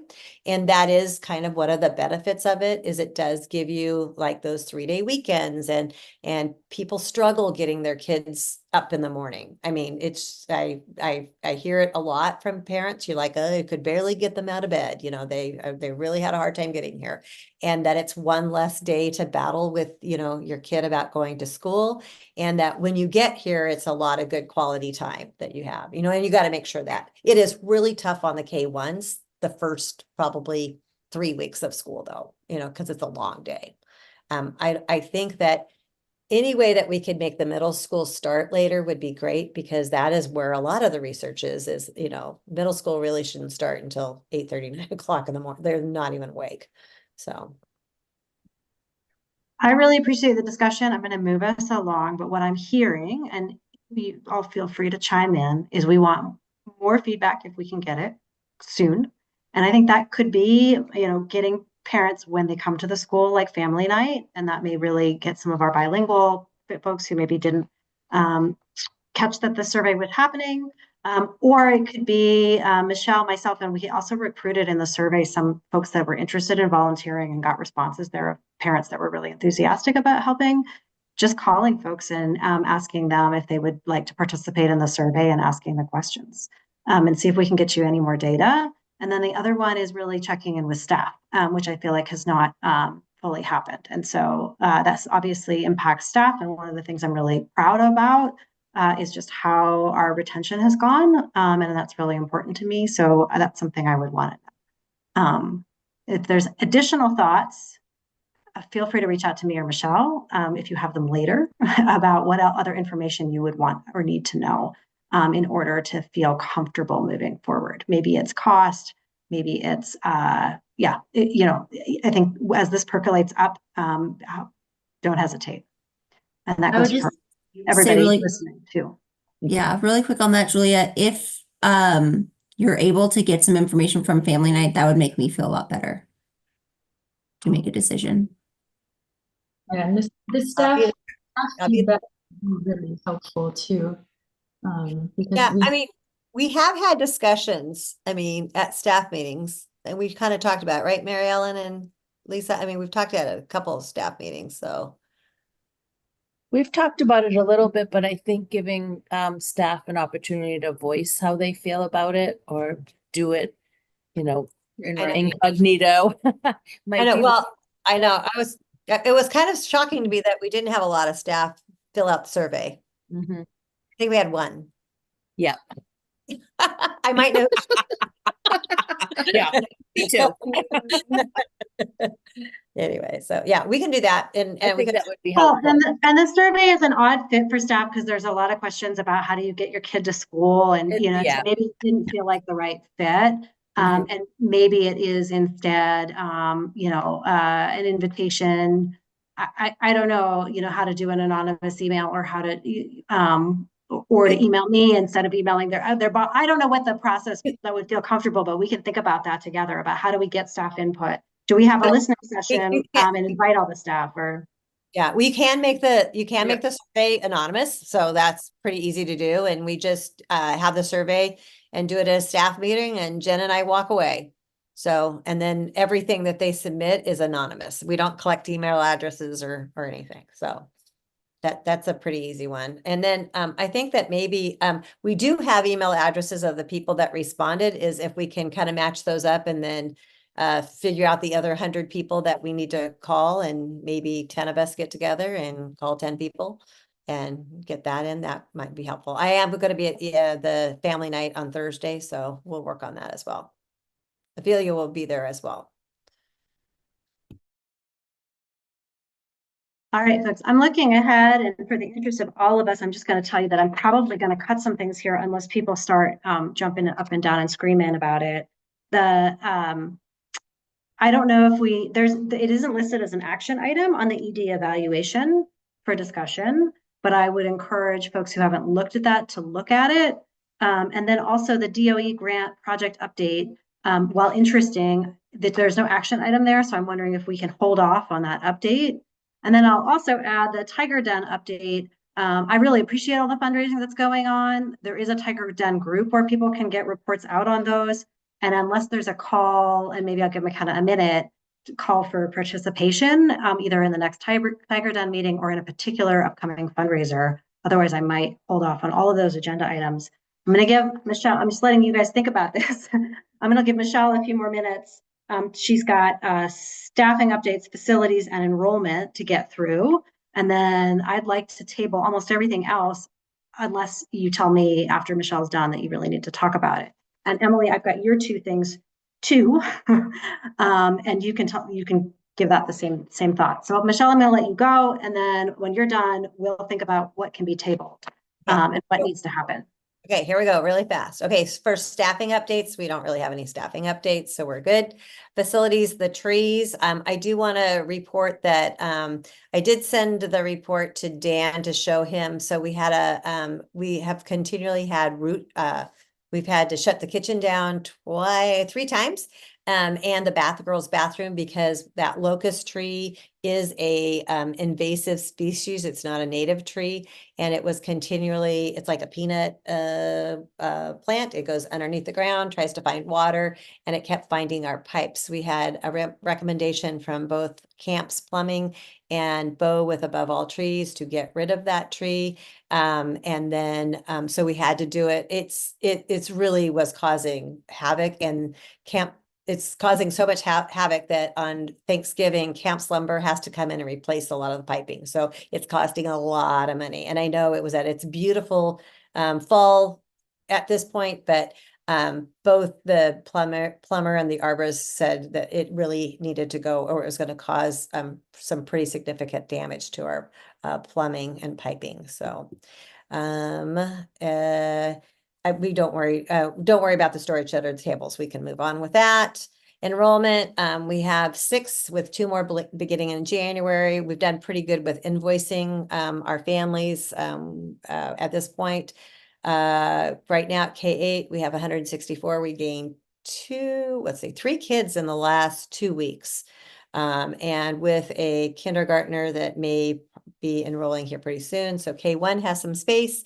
2-3 is full. 4-5 has some limited space. We probably stick another 1 or 2 in there, and then middle school is definitely full. We have about 4 people that would like to come to the middle school, but we're full. And we are planning for the enrollment right now. And if I can just hopefully I attach the hope is to have, if anybody's, I know, Maria, thank you for your comments on the application process. That will go on the website in January. It's application to attend. So people will fill out a form between January and March to attend for the 25-26 school year. We will then hopefully have a couple of waiting lists, but we'll put them in order and do it that way. So I think you guys can read through that. If you have comments about that, let me know. I didn't share the form with you. It's very basic, like, have you been in the preschool? Do you have a sibling that's attending?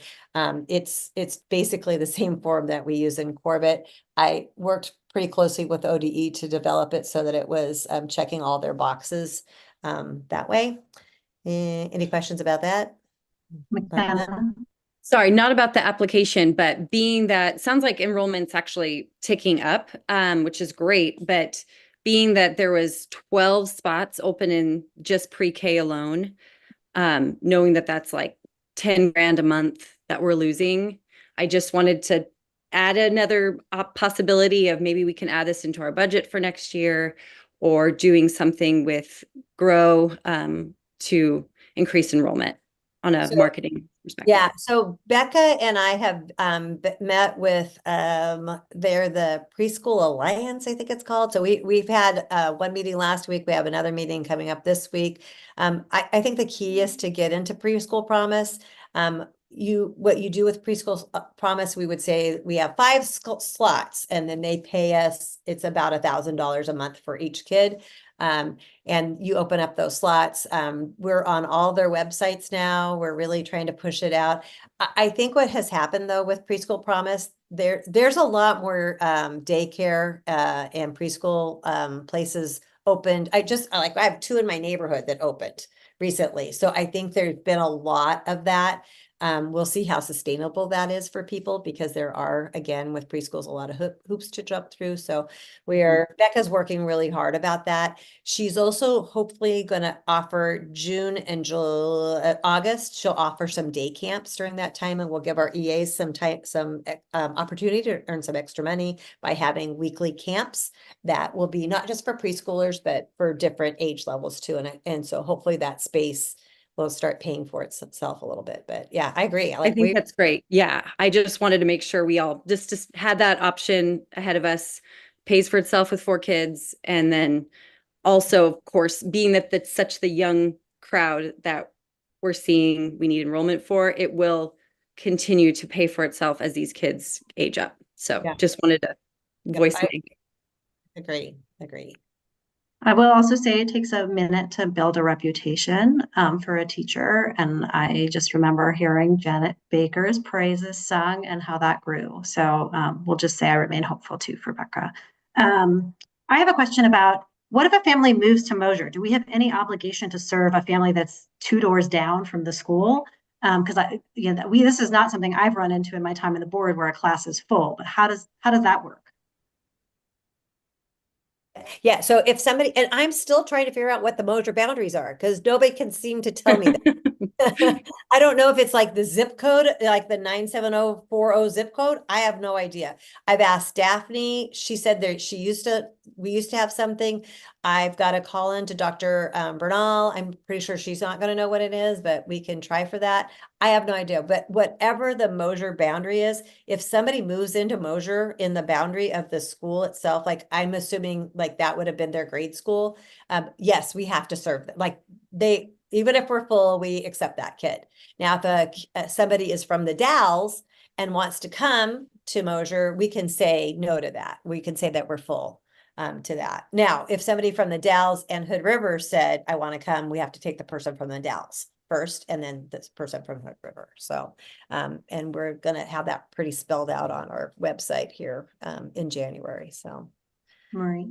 yeah, but, and then something that is different is, in some school districts, they then close it after Labor Day. We're just going to keep our list open. So it will be by, it's kind of a lottery thing. Like if you have 10 people apply, you mix them all up and they give it a number and they come in. And if you have 5 slots, it's up top 5 and then they just keep going. And then anybody that applies after March 30th, they just go, then it becomes chronological after that. So, but yes, we do have to serve the people that live in Mosier. But if anybody knows how to figure out what the boundary is, let me know because nobody's been able to tell me that. City Council has a boundary because I know, like I can't be on Mosier City Council. I live outside of the technically Mosier. So they have a very strict boundary for who can be inside Mosier. I don't know if the school is the same, but that's one boundary for sure. That's very clear. Well, Okay. the city council they use 2 different boundaries from time to time. The voting one is if you're within the city of Mosier, which is a clear polygon on a map. However, the city council has adopted policy that that calls Mosier 97040. And that, so anybody that lives with 97040, and that makes sense to me, to say that if you have that zip code of, and also if it get to the point where we have to have proof of residency, that would be something that we could see the proof of residency on. So, yeah, I might also inquire about whether it has something to do with if the Mosier Fire District serves wherever you live. Might be, but once again, this boundary it's an elusive one. You're out of luck for help with fire and you can't come to school. it's, yeah. Sounds like a bad day. Yeah, it's definitely on my list to try to figure this out before we hit January and hopefully in December I'll have something better to report. Like I'll actually know what that is, but it seems a little elusive. So anyway, I'll work on it. I like the fire boundary. I live 1 mile from Mosier, but we're the Dalles. I mean, that doesn't make any sense. We are 97058. I literally live 1 mile from Moco and we are the Dalles. So I don't feel like, I don't know. Well, that's good to know. I'm 7 miles away and I'm 97040. So that doesn't make any sense. No. Okay. Anyway, clear as mud. So next up, we have folks, please weigh in. What is a must discuss? What is a must go and be back with my family? And my brain is full and we will talk about it next time. So do I have any, this is a democratic process here. Do I have any must discusses or things you just are burning to share? I mean, I can just put up my posters And then you guys can just know what's going on. They're a little blurry, but tell us. Okay. No, it doesn't work at all. Okay. It is the turkey trot coming up on Thanksgiving at 9:30 a.m. We still need pies donated if you're interested, and you can register for the event at eventbrite.com. Just search for Twin Tunnels at Turkey Trot, Twin Tunnels Turkey Trot. And then the holiday fair is December 7th and 8th from 10 a.m. to 4 p.m. It'll be $5 per person or $10 per family. And just a reminder that the Turkey Trot is raising money for the backpack program for kids to bring home food. So, oh, awesome. And I have 3 pies already donated from various folks. If you want to donate a pie, and I'll be there on the morning of, so I can bring it for you and you can put it in my fridge.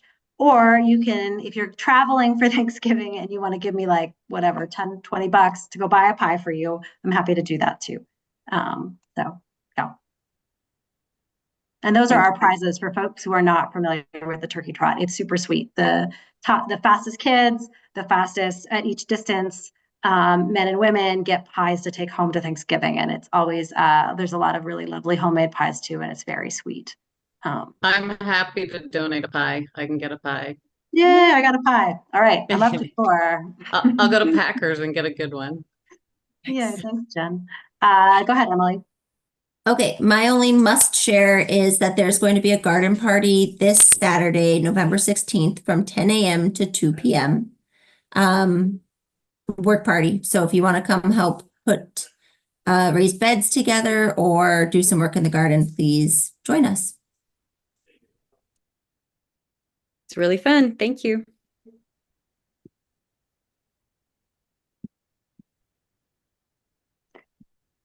I do feel some urgency to finalize the ED evaluation form so that Michelle knows what she's being evaluated on. I did review the form and I will say I found it, and I don't know where it came from. It's not the one we used previously. Is this something you brought, Michelle?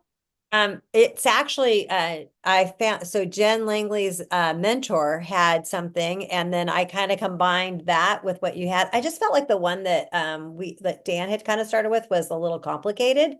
And this one seemed a little simpler.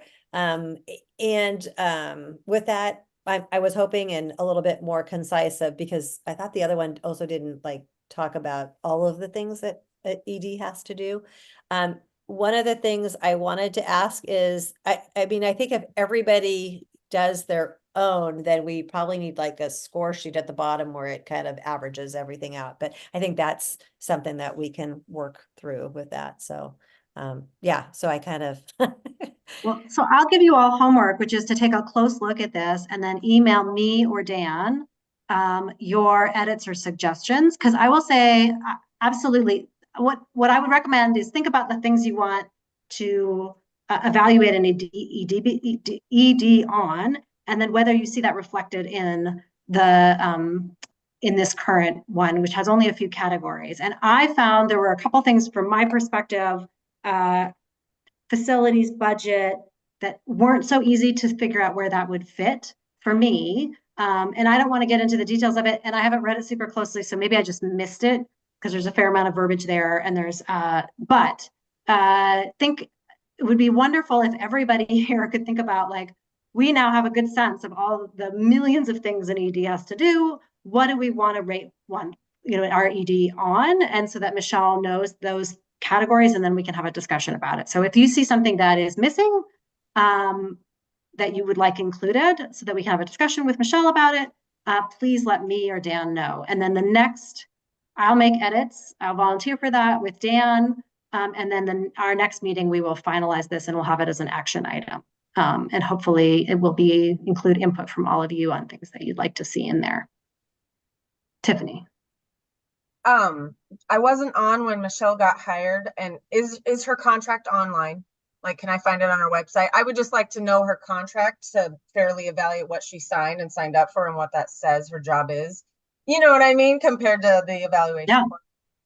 That's a fair question. I don't think it's just readily available online, but it's certainly something I can circulate. Yeah. Thank you.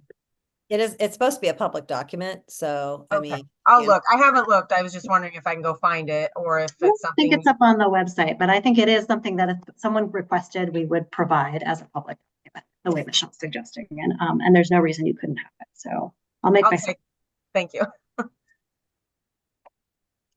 I will say, having worked on that contract with our attorneys, there's a whole world of things our ED does that is really hard to capture in a contract. Like,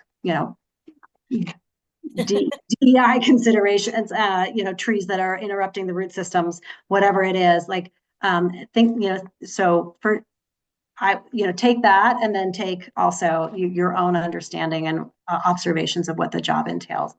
Between the two, I think that's a good kind of 2 data points. Julia, can you remind us of what the process is for once we land on how we're going to evaluate Michelle? What's the process for doing that? That's a good question. I can tell you it's gone better in some years and not as well in other years, where it's just folks can attest to when we had the threat to safety to the school, and we were just jammed with that must deal with situation. The ED evaluation kind of was waylaid for longer than it should have been. So there should be quarterly check-ins. So your ED is not completely surprised at the end of the year if you're like, this has been a disaster of a year. You don't want that situation.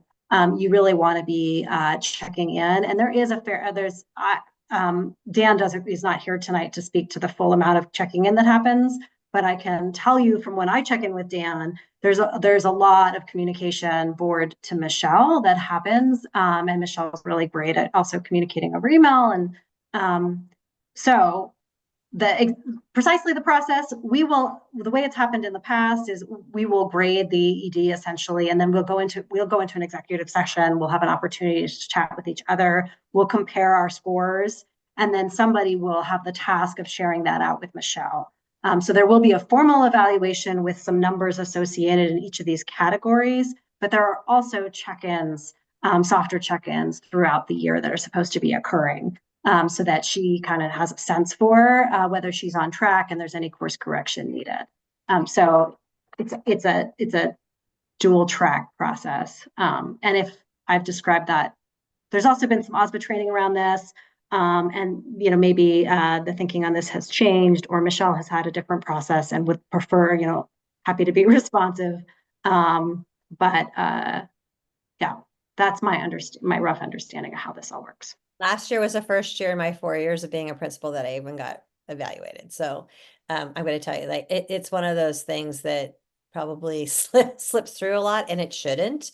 One of the things that isn't on this that I would like is some sort of input from the like the staff, because I think that's important too, because I just, in my own experience, it seems like with superintendents, they just take with their interaction, like your interaction with me, without actually like branching out and seeing like how it is with, I think it's very valuable. I mean, I just, on my other end of it as a staff member, I would have liked to have a little input on our superintendent, just like I would like to have input, like, how am I doing? Now, I'm hoping I know how I'm doing for the most part with meeting with them once a month, but I think it's, that's 2 people that I'm meeting with and not necessarily the whole staff on it. And I don't think that is included very well in this particular form either. And I don't know what that looks like either. So, and I agree that there's not a whole thing on like, I'm learning all about the finance, the budget, and how important it is. So yeah. That's a big part of the job. Yeah. At least this year stepping into Mosier. Yeah. And I will say I've been very impressed with how you've been handling it, Michelle. I'm not raising that as like, this is an area where I want to provide like constructive criticism. It's rather much more that I've coming to appreciate what a large part of the job it is. Yeah, no, it is. I mean, honestly, I think that, staffing and, making sure that we have a staff, that they're well supported, and then making sure that we're financially stable and secure and we're spending the money appropriately and effectively. That to me is huge. So, and then also including that school community. So.